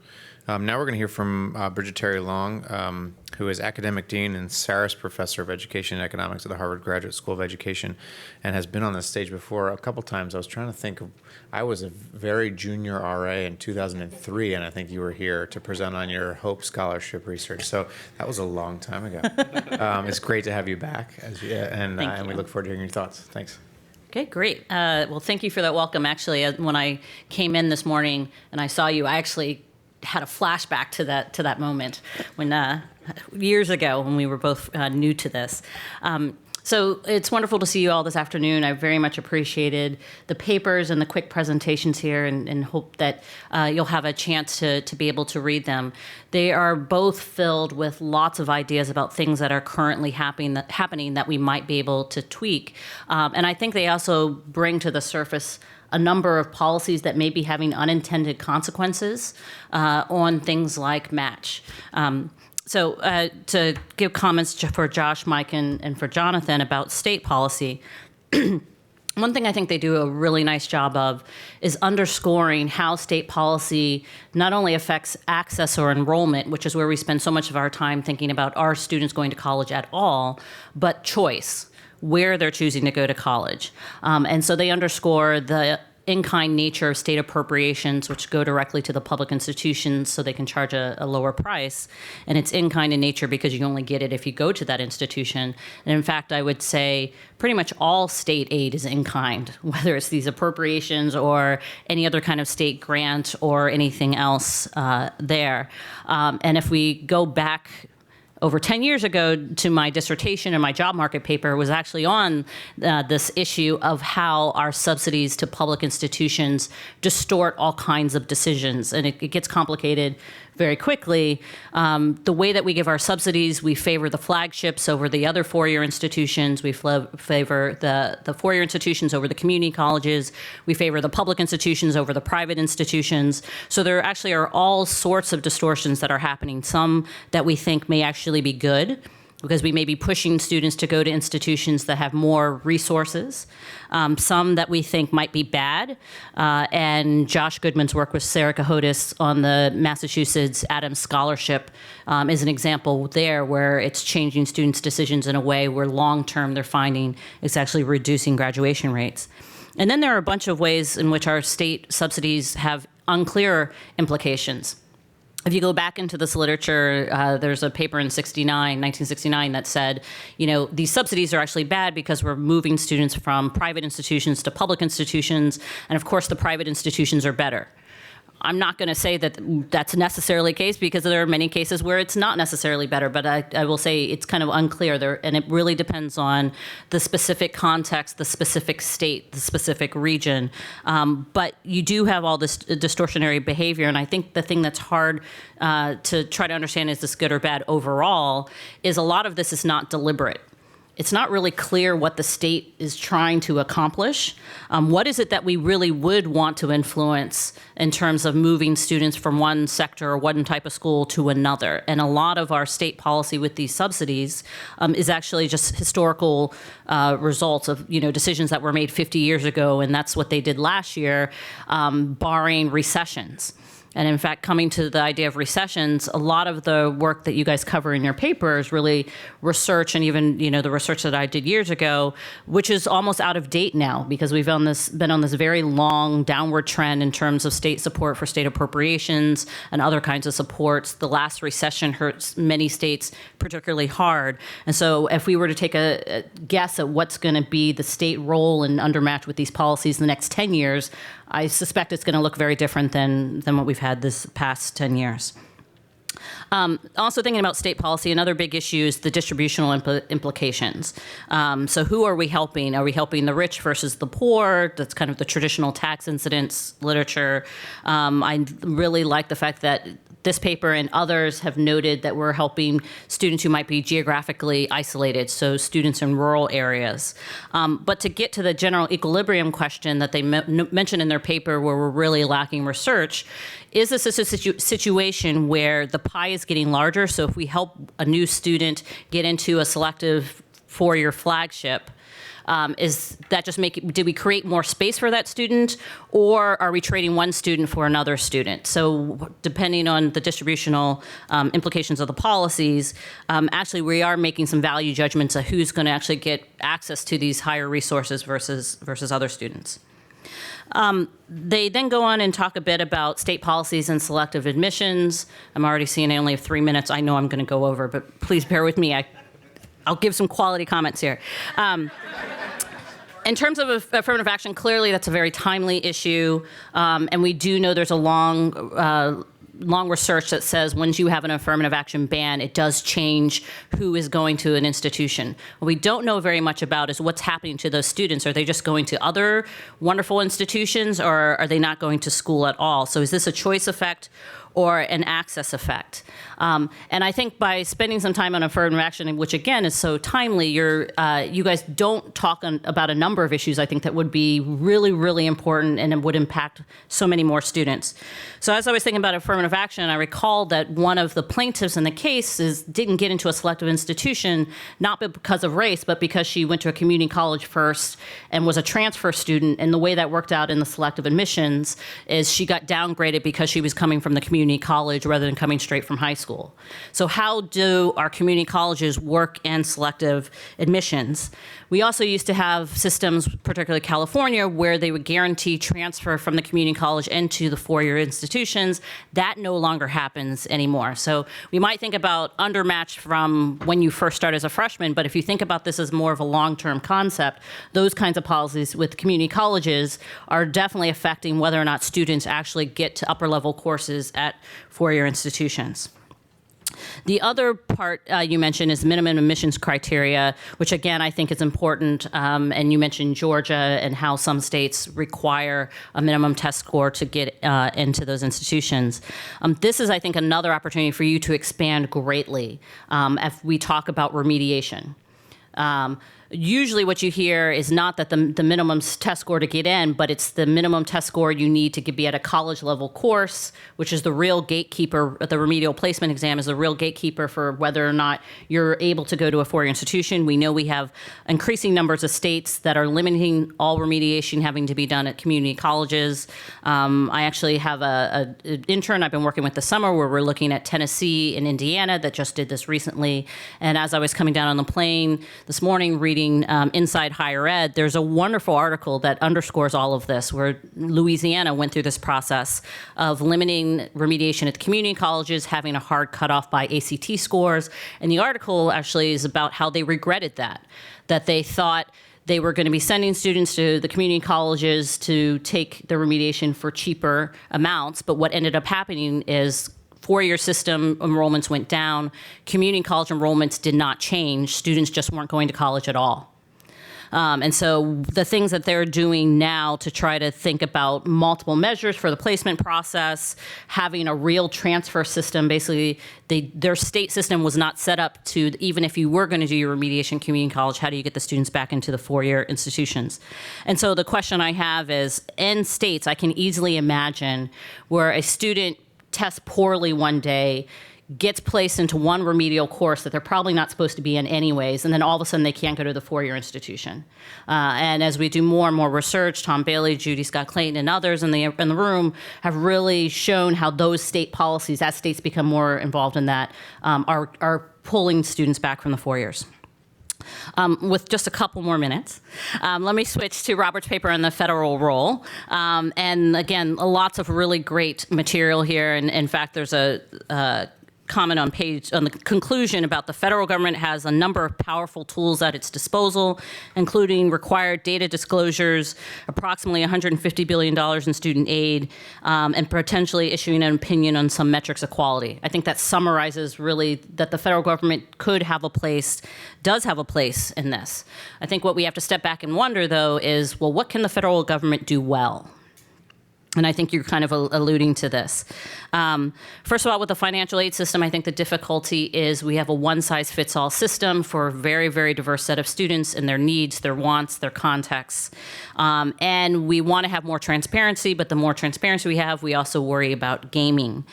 So that really calls into question things like, could we have a merit-based aid system, which was one of your recommendations. And I know when Clinton started with the Hope tax credits years and years ago, originally there was a stipulation of a GPA, which Treasury said there is no way we're collecting people's GPAs to decide who should get the Hope grant. And you can imagine with any other kind of really large financial aid system, if you need to make it simple enough to be able to apply to everyone, but it needs to be nimble enough to realize what students actually need. I think the proposal for early information is really, really great.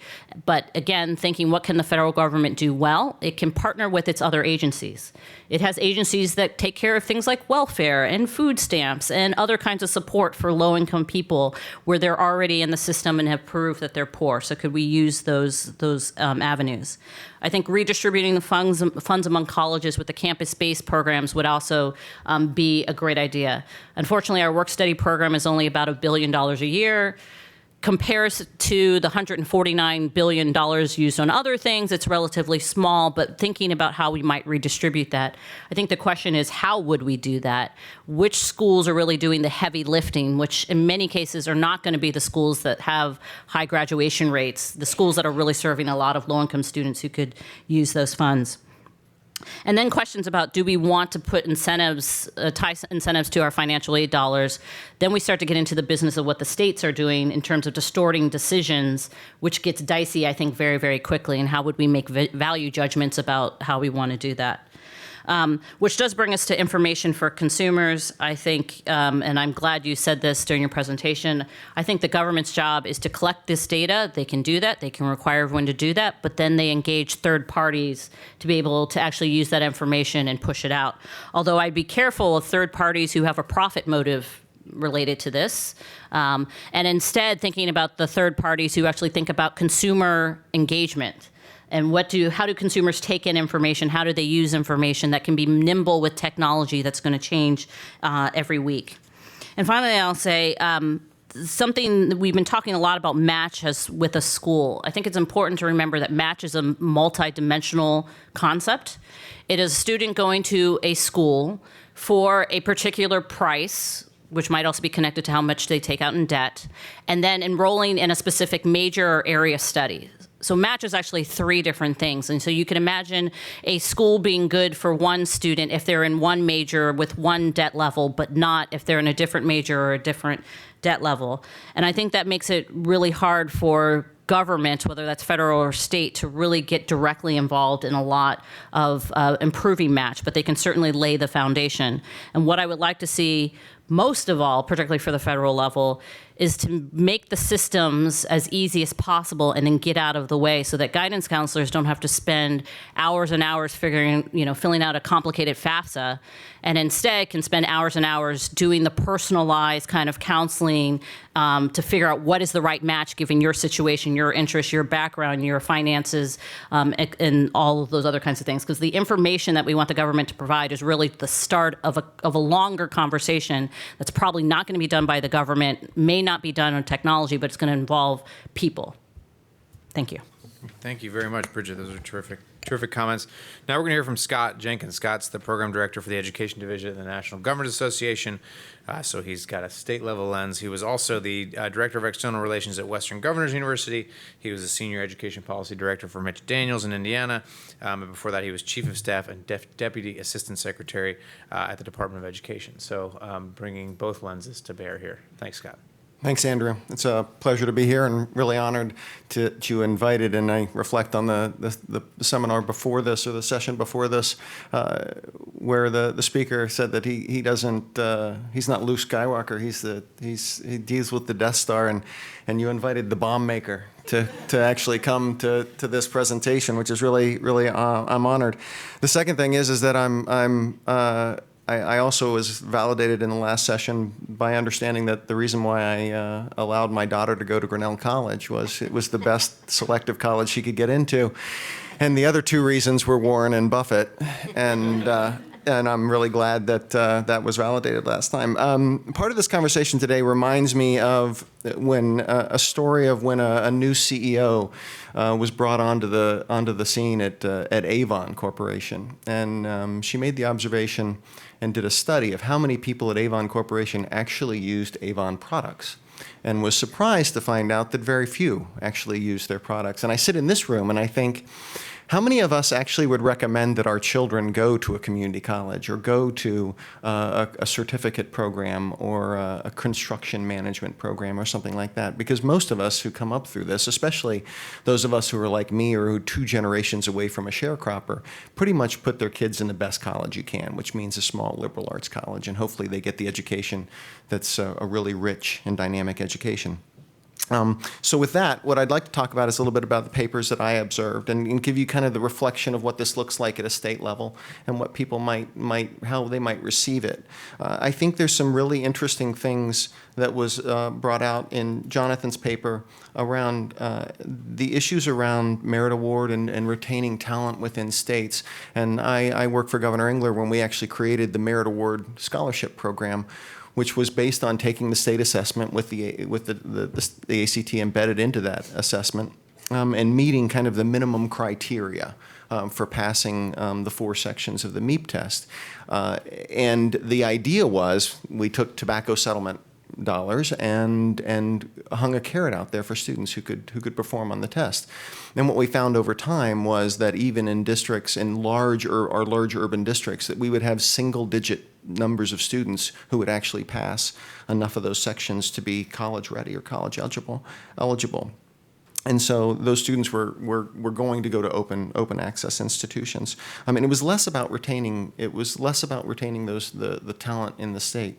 The other thing I think we're also faced with is the idea now around promise programs and free community college. I think it sends a great signal to low-income students that there's real opportunities for you, that cost is not going to stand in the way. The dilemma I'm faced with as someone who's done both K-12 and higher ed policy is the quality of the programs in the first 2 years of the community college. To add, just to make it 13th and 14th grade really concerns me about what students will end up with at the end of that time frame. Shifting now to Robert's paper, I really like the warning label. I think those of you who think that is wacky and crazy, I can tell you that that I believe that it's sagely and prescient to think that higher education may at some point be judged according to the same accountability metrics that K through 12 education was 20 years ago. And if you think that your institutions and systems are going to be immune from that, I think you can look across the landscape of governors and policies that have been enacted recently and you might disabuse yourself of that notion, because I think you'll start to see things around teacher quality. I think you'll start to see things, if you can spell SAP, you can probably also spell adequate yearly progress and AYP. So what I think is what you see in that paper is the opportunity and those types of recommendations that as they filter to state levels where people might take action. Governor Daniels used to say, how do we, when we close down high schools and small school districts, how do we save the mascots? And so I don't think it's far off from us to start to think, what do we do about not the highly selective Research One institutions or the really strong standing liberal arts colleges, but the real workhorses of the post-secondary institutions in this country, of the regional comprehensives, and how do we save them when their cash balance is so thin? And we really have to, I think about that aspect of it. So in trying to get to some questions quickly, the other context I would say is that I think that the post-secondary ecosystem in states is much more dynamic than I think we give it credit for. And the one thing I would have really liked to see both papers embrace is that we're looking at a system that is not a 2-year to 4-year transfer program, or it's a 4-year baccalaureate degree program. And this gets me back to my kind of Avon analogy, is that we really need to start thinking about matching, not just at the 2-year or 4-year institution level, but at the small technical and certification program where a student would spend very little dollars to get a quality education that would lead them to a job that would be a family-sustaining wage. And we need to really think about that, because the great thing about the American system is that no door closes behind you. If you go into tool and die or advanced mechatronics and things like that, there's nothing saying you can't eventually at 27 or 30 go back and get a liberal arts degree. So I think as we think about this, we need to think about a much more dynamic ecosystem of what opportunities exist for students and where we should be trying to point them towards where they might best be served. And that means students from upper income levels and lower income levels, that we provide a great deal, and I think the papers were good about this, of talking about what kind of consumer information can we provide, and that consumer information can be actionable. And so finally, I would one other observation is, I think I'm a policy guide for the working day, and I would say that most of our post-secondary institutions in this country are in some cases marginally to awful at selecting the diamond from the rough. Most of them can't perform when they select the diamonds from the diamonds. And when you look at the institutions, especially some of the regional comprehensives, and I'll take my alma mater as an indicator of this. So I went to the University of Central Florida, which 1 in 6 students who apply to that institution as a freshman get into. Their 4-year graduation rate is 35%. That's not a student problem. That's an institutional problem. And that's a workload problem. That's how those students are moving through that institution. And while we can talk at the academic leadership or the brand management level at our institutions, we really have to bring faculty into the conversation, because the students who end up getting shifted out or end up dropping out and end up not completing their degree, it's not happening because of what happens on the intake. It's what happens once they get into those institutions, are faced with those degree programs and moving forward. So I think governors look at this, and they look at how they can maximize this and increase opportunities for young people and for those people that are coming back into post-secondary to try and gain a high skill wage job through some type of training and other types of programs. Thank you. Thank you, Scott. We're now going to hear from Marcia Silverberg, who's an economist at the U.S. Department of Education. She's the team leader for the Institute of Education Sciences and the National Center for Education Evaluation, where she was previously the acting associate commissioner for its knowledge utilization division. And we were just talking at the lunch break about an ongoing evaluation that you're running on some federal college access programs. So I'd love to hear about that. Great. Well, I hope I'll have a chance to talk about that. First, thanks to AEI and to the conference organizers for having me. I look forward to talking a little bit about the papers. First, I just need to reiterate that I am not a policy official. I don't even play one on TV. I do work closely with the department's decision makers, but I don't speak for them, so everything I say are my own opinions. Just had to get that out there. I'm informed by the department's priorities and concerns and initiatives, so hopefully I can add some value to the conversation. So first, I thought the papers did a terrific job of summarizing the research on college match. And, for a busy person, it was really terrific to have it all in one place and to have it presented in such a clear and objective way. I also thought both papers did a terrific job of putting together a list of very thoughtful policy options. And I'm going to focus mostly, Robert, obviously, more on the federal level. But I'm going to kind of expand on a theme that was common to both papers, which has to do with the barriers to introducing new policies or making changes, and one in particular, which is what we don't know or how much we don't know. And, I choose that theme not only because I'm a researcher, but because I think it can actually impede our ability to move policy forward. So it's not just about how much we don't know, but what could we know better in order to put better policies into place. If I have time at the end, I'm going to come back around because as an economist, we get a bad rap not only as being not touchy-feely, right, Lindsay and Jess, but also pessimists. So I don't want to just talk about what we don't know. I'm going to talk at the end about where I think we're seeing some progress, or where we think some progress could be made down the road. So your friend here can't cut me off before I get to the upbeat part of my presentation. So I would be the last person, having been in federal government now for 15 years, to say that all federal policy has to have perfect and full information. Okay, we know that's not the case. But I want to make 3 points about what we don't know that I think if we could plug those holes, it would really help us. So one is, how can we design policies if we're not fully clear on what outcome we want to move and how to measure it? We have talked a lot today about all these different sensibilities about match, or when we talk about match. So we talk about college selectivity, we talk about other measures of school quality like completion rates. Then there's match, which, as Leslie said, is different. And then we talked a lot about, well, what are the other characteristics that would be really important, which includes fit, which is about students' preferences, and then there's diversity.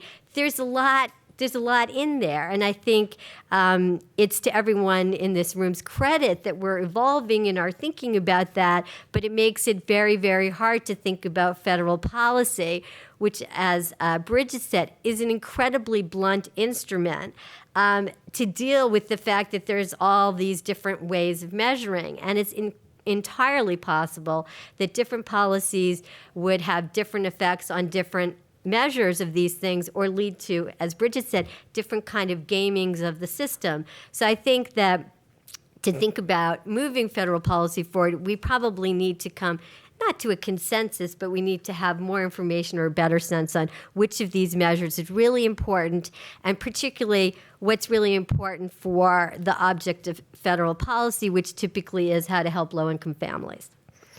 The second and related area where I think we don't know enough is on how to communicate about match.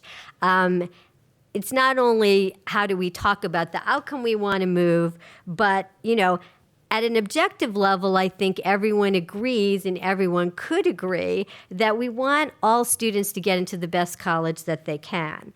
And Jess said this morning, it's intuitively easy to talk about match, but Mike McPherson at the same time said messaging is really, can be hard. And I think that the messaging is hard. As Mike said, for the Hoxby-Turner group of very high-achieving low-income students, the message was, you can go to a great college and it will be free.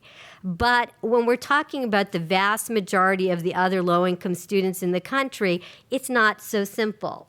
And when you think about the role of the federal government, it's not 100% clear to me how we talk to parents of low-income students or low-income parents of low-income families, who in many cases are very wary of loans, about the trade-off between taking out a loan to go to a more selective or a higher quality institution, or taking out more loans to bump yourself up one increment of quality.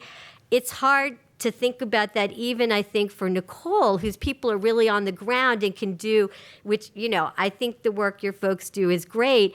There, they really have rich information to be able to talk to parents about trade-offs. The federal government is sitting 350 million levels away, and so we really have to think about what messages we communicate about that and how we talk to parents. Also, in thinking about how we would enact federal policy, it's not just about parents, it's about those important high school counselors and what Robert refers to third party, what do you call them? Third party groups, like the college access programs. I've actually spent a lot of time with them recently because it's in the context of the department's college access programs that I do my work. So I'm actually doing a demonstration of a college match intervention with Upward Bound programs. Some of you know Upward Bound. It is one of the oldest college access programs that the department funds. And I was slapped upside the head by them because, when you talk about school selectivity and school quality, they think it's kind of elitist.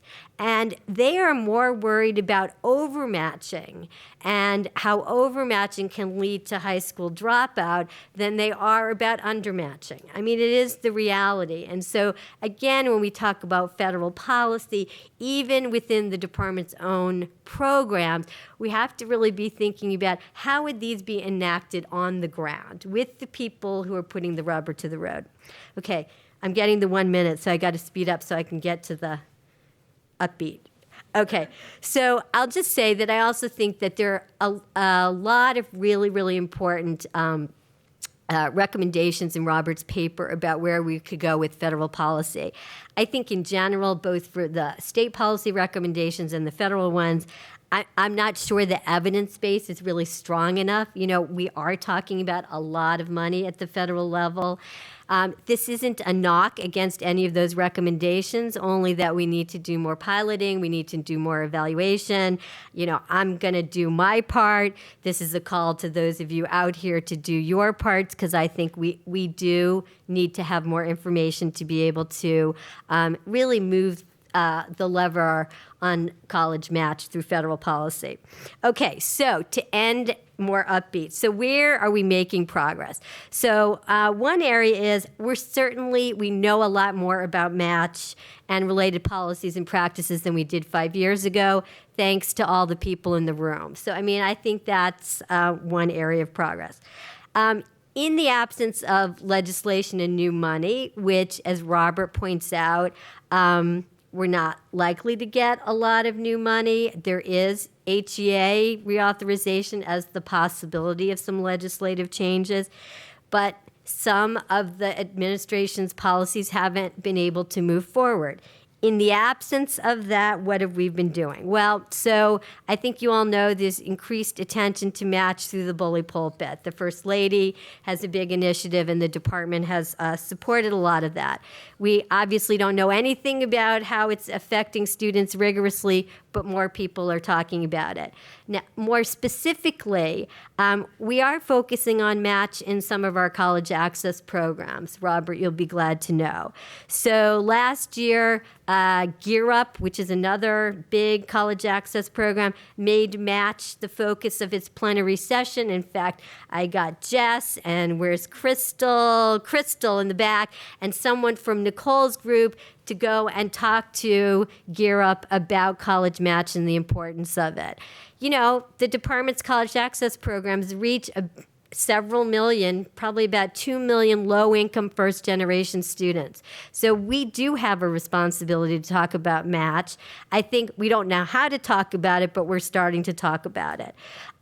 We also put a college fit priority in the 2014 grant competition for Gear Up. So programs that got funded were those that were able to talk about doing something around college match.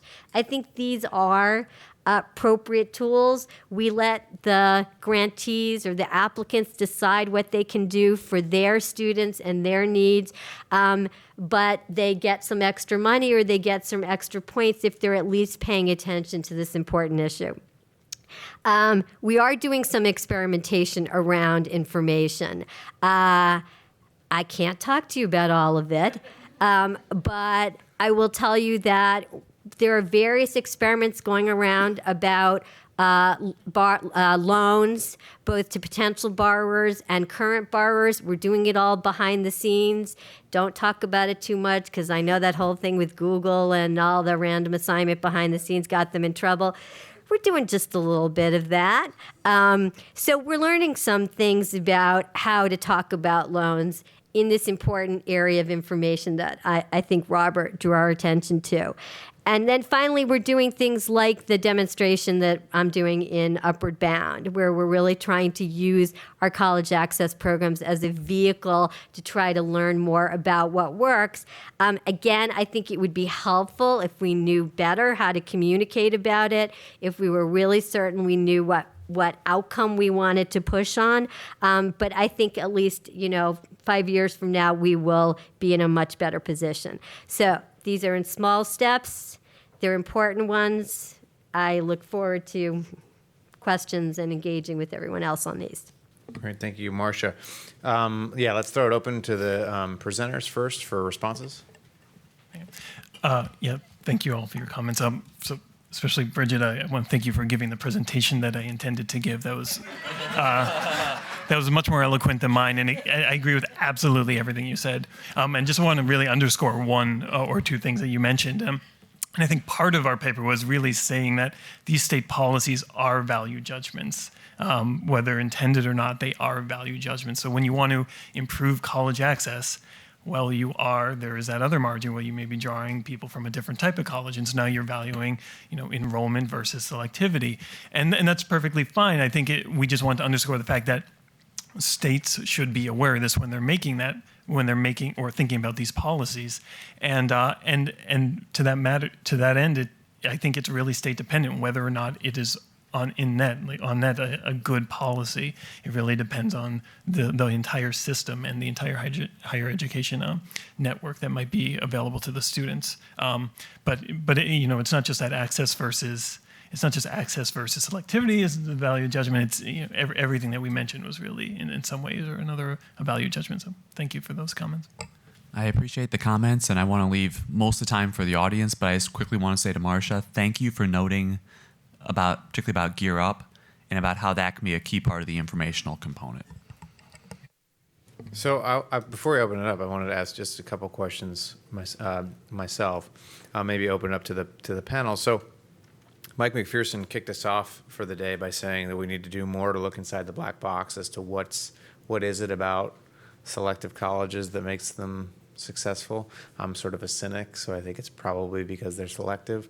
But I did want to know what people thought of, because one of the things that Robert's paper didn't touch on, and largely because we didn't ask him to, but is what would an R&D agenda look like that was potentially funded with federal dollars that may come from somewhere sometime in the future, some mythical place where we actually have money to spend on research. What might it look like, though? What questions should we be asking, and how would we answer them? Specifically, though, with respect to what institutions are doing that helps explain different student outcomes with the same basic student population.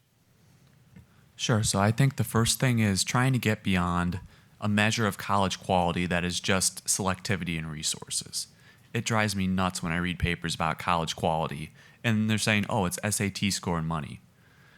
If the feds want to do R&D, encourage researchers to look at what colleges are doing in particular classes and in particular programs to figure out what works and what's helping to keep students in college. Yeah, I agree with that. I can't say that I have a whole lot to add in terms of what we should exactly be looking at, because it's a black box by definition. We don't really know exactly what's going on in there. And from a state's perspective, again, I think this is going to vary very much from one state to the next. But there's no doubt about it that articulation agreements and helping students who intend to transfer or were intended to be bachelor attaining students and they started community colleges but never get out of there, that certainly seems like a good place to start.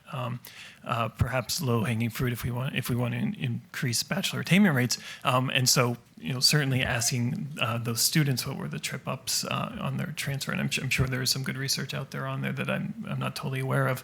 But just what are the things in place in the colleges, and certainly some qualitative work would be beneficial there that is outside my area of expertise.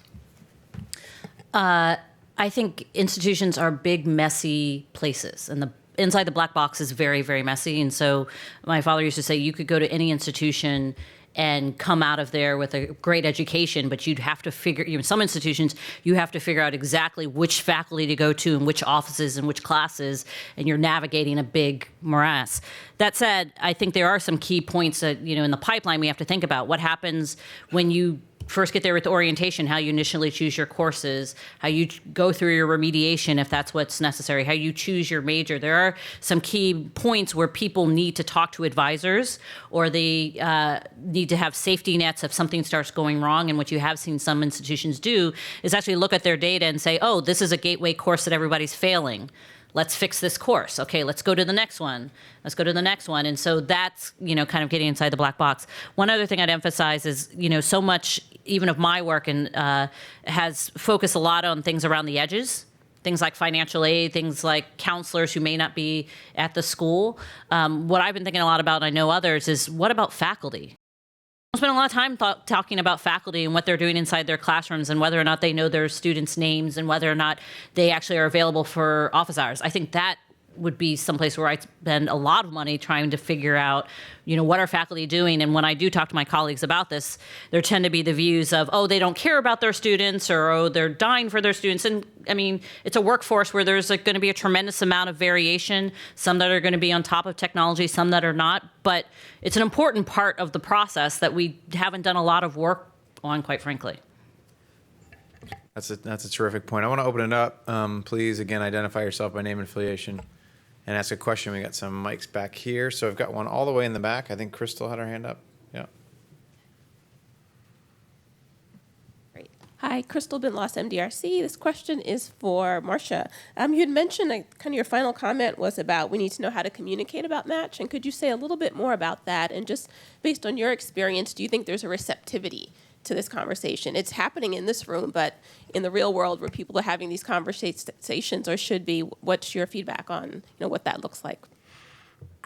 As I said, I think people are very receptive to the idea that students should go to the best college they can. I think it's once you sort of get below that to all of the things that we've talked about today. Well, what do we mean by the best college they can, and what do we mean about which student, and where do the financial constraints come into play, and what are the trade-offs between finances and quality? That's where I think it gets very messy, and it was really that I was talking about from a communication aspect. I think, the information experimentation and research that we're doing is not actually that deep, and I think that's a problem. We're doing, some kinds of experimentation at stepping back a lot.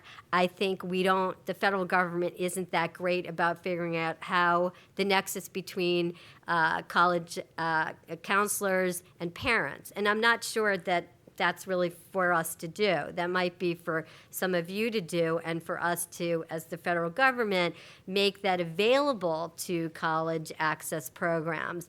But I think it's very hard for us through the Upward Bound program to tell parents to take out to advise or encourage parents to take out more loans so their student can go to a slightly more selective college. And so that's where I think we have some communication issues.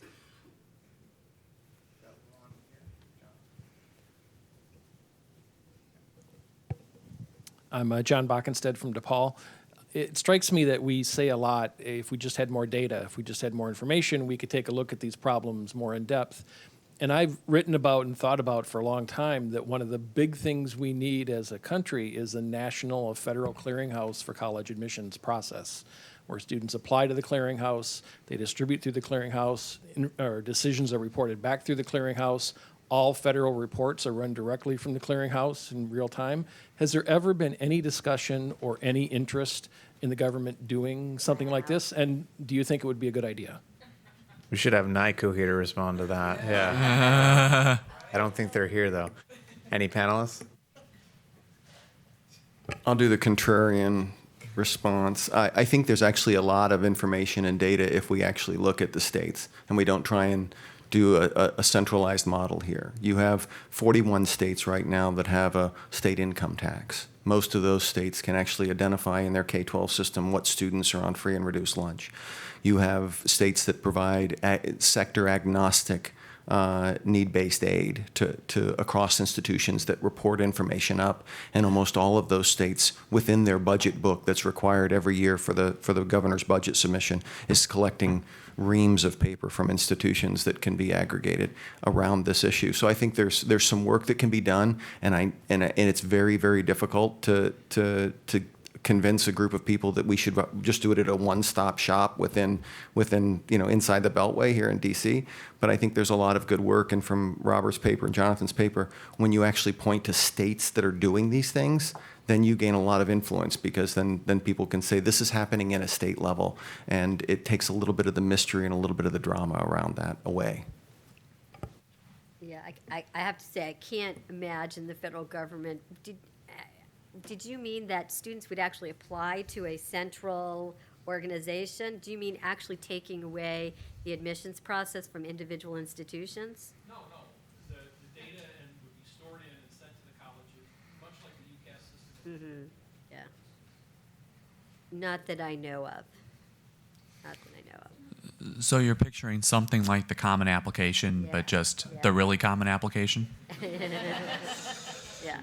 Well, but more a clearinghouse where all the transactions are managed in that central place, so that all the data becomes transparent to everybody. So if I'm a Hispanic student in Montana with these test scores and these grade points, I know what my chances and what my net costs at all these places would be before I decide whether I want to. Like a giant nugget. Exactly. Yeah. You would need to have all of the admissions officers put in their ratings of how they interpreted all of that information, and otherwise you couldn't figure out the decisions. No, you just report the decision back into the clearinghouse, and then you know the results for students who look like this. So the hard part of that is when you do have big data sets where you know you don't actually get the recommendation. You don't actually get to read what the recommendation was from the teacher. So you can't know if that was a strong recommendation or not. You might know they were a leader in a certain organization, but you don't actually get any measures of how many hours did they spend being a leader in that organization to judge the quality of some of those indicators. So you kind of need the measures from the readers, the admissions readers, to say that was a 4 or that was a 1 to get some quality measures of these indicators that might show up in a quantitative data set, which is why it makes it really, really hard to figure out preferences. Kudos again to Mike for the legacy work, but you were my student. All right. So let's take another couple questions. Let's go to the side of the room. We'll go to Patrick back here, the glasses. Thanks. Patrick Perry from Wested.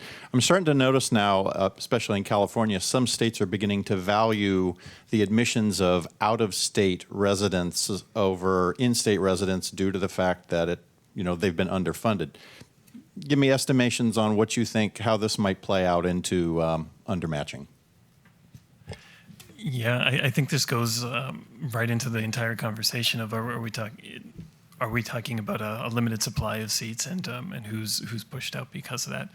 I would just be throwing out some guesses out there, but if it's out-of-state people, who can pay full tuition, they'd be probably replacing people who could pay less, which we tend to know are the people who are disadvantaged. So that's not great if we want to improve access and enrollment for low-income students. But that's certainly I think we've been seeing that. I think that's a pretty common trend. But to counter on that, if we actually knew how much it costs to educate students, we could set out-of-state tuition in a way that it actually funds additional in-state spots. The Onion had a great piece on this, that the admissions office finds ideal applicant who can fund 3 low-income students. And I think if we knew something about what it actually costs, then maybe we could have some rational decisions to where out-of-state admissions don't hurt in-state students. I think key to what both of them are saying, and kind of an underlying assumption, is what happens to the in-state system? Or is it getting bigger? Is the pie getting larger, or is it staying the same? Let's go to up here, and then we'll go. I know Tom. Tom, do you still have a question? Right here. Sorry, all in the back, all in the front. Hi, Catherine Gewertz from EdWeek. I was curious that you all haven't talked at all about the role of training high school counselors. And I'm wondering, have we just given up on that? Or should there be some sort of pressure on states to shift requirements of how college and career guidance, or guidance, whatever you want to call them, counselors in high schools are trained and how they're deployed? We all want to answer that. Yeah, we do. Okay, who's going first? Who wants to go first? I'll start. I'll just be brief. Of course, I don't think anybody would want to give up on counselors. That's a rash decision.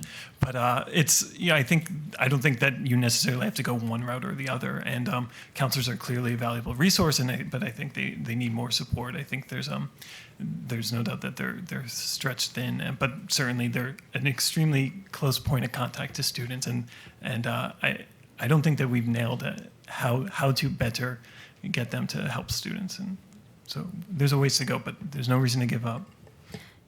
I would also agree that the counselors are important. And what I said very briefly at the end of my comments was changing the way that they use their time.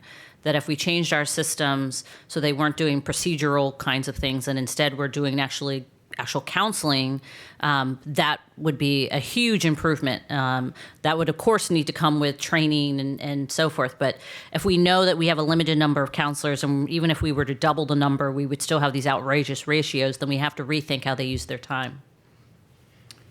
I think there's some states that are actually looking at this in a much broader perspective of how many the types of assets that are dedicated in a state right now for counseling writ large. So you look at guidance counselors within K-12, but you also might look at Work One Center counselors that are working through WIOA funds or Department of Labor funds, and all the other different counselors who work across state government and in local areas around trying to support education, training, and workforce. They all have varying levels of the same type of skill set that's needed. So why aren't we leveraging those students with technology and things like that? And some states are looking at that. And the department funds, obviously, training of counselors through its college access programs. A lot of Gear Up funds go to either adding counseling resources to high schools or to a district who can then circulate among high schools. It's largely left to the grantees to do their own training, but as we think about it from the government perspective, we're trying to think about how we can test things out so that we can, through our important role of dissemination, really provide information about best practices. So I think there is conversation within the department about counselors and training them. And in fact, our Upward Bound demonstration is largely a staff development kind of intervention. Let's take one more before we close. Got one more in the back. Thank you for letting me be here. This is to Robert. My name is Tim Carlton. I work for Congressman Duncan Hunter. I'm the only one, I think, from the House or the Senate today.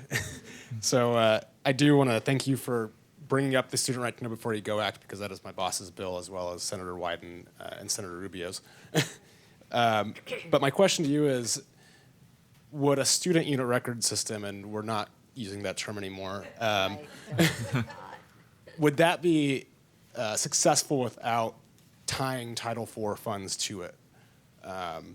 Or would it be useful or worthwhile without any strings attached to institutions to, if you don't have, or if you're a poor performing school, then you're going to have that bad connotation next to you on your website or on a website somewhere. Would it be worth it? I think it would be worth it, because there would be bad connotations on a website somewhere. Instead of being a .gov website, it would just be a .com or a .org. If your Pell graduation rate's 10%, students and families should know that. We see some of that publicity for gaps in graduation rates by race, ethnicity, and I think we could see some more of those things if we had finer grained data. But that does rely heavily on the private sector to try to slice and dice the data in useful ways. Well, it's 3 o'clock on the nose. I want to be respectful of people's time. Please join me in thanking the panel.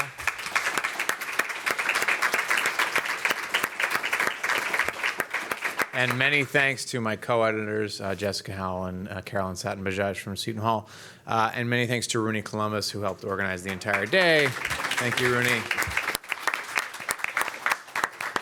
We welcome any feedback, additional feedback about any papers. They're all out there for you to take home with you. They're also available on the website. Please send us email comments, concerns about anything in those, and we look forward to seeing you here in the future. Thanks. Scott, you were at the department?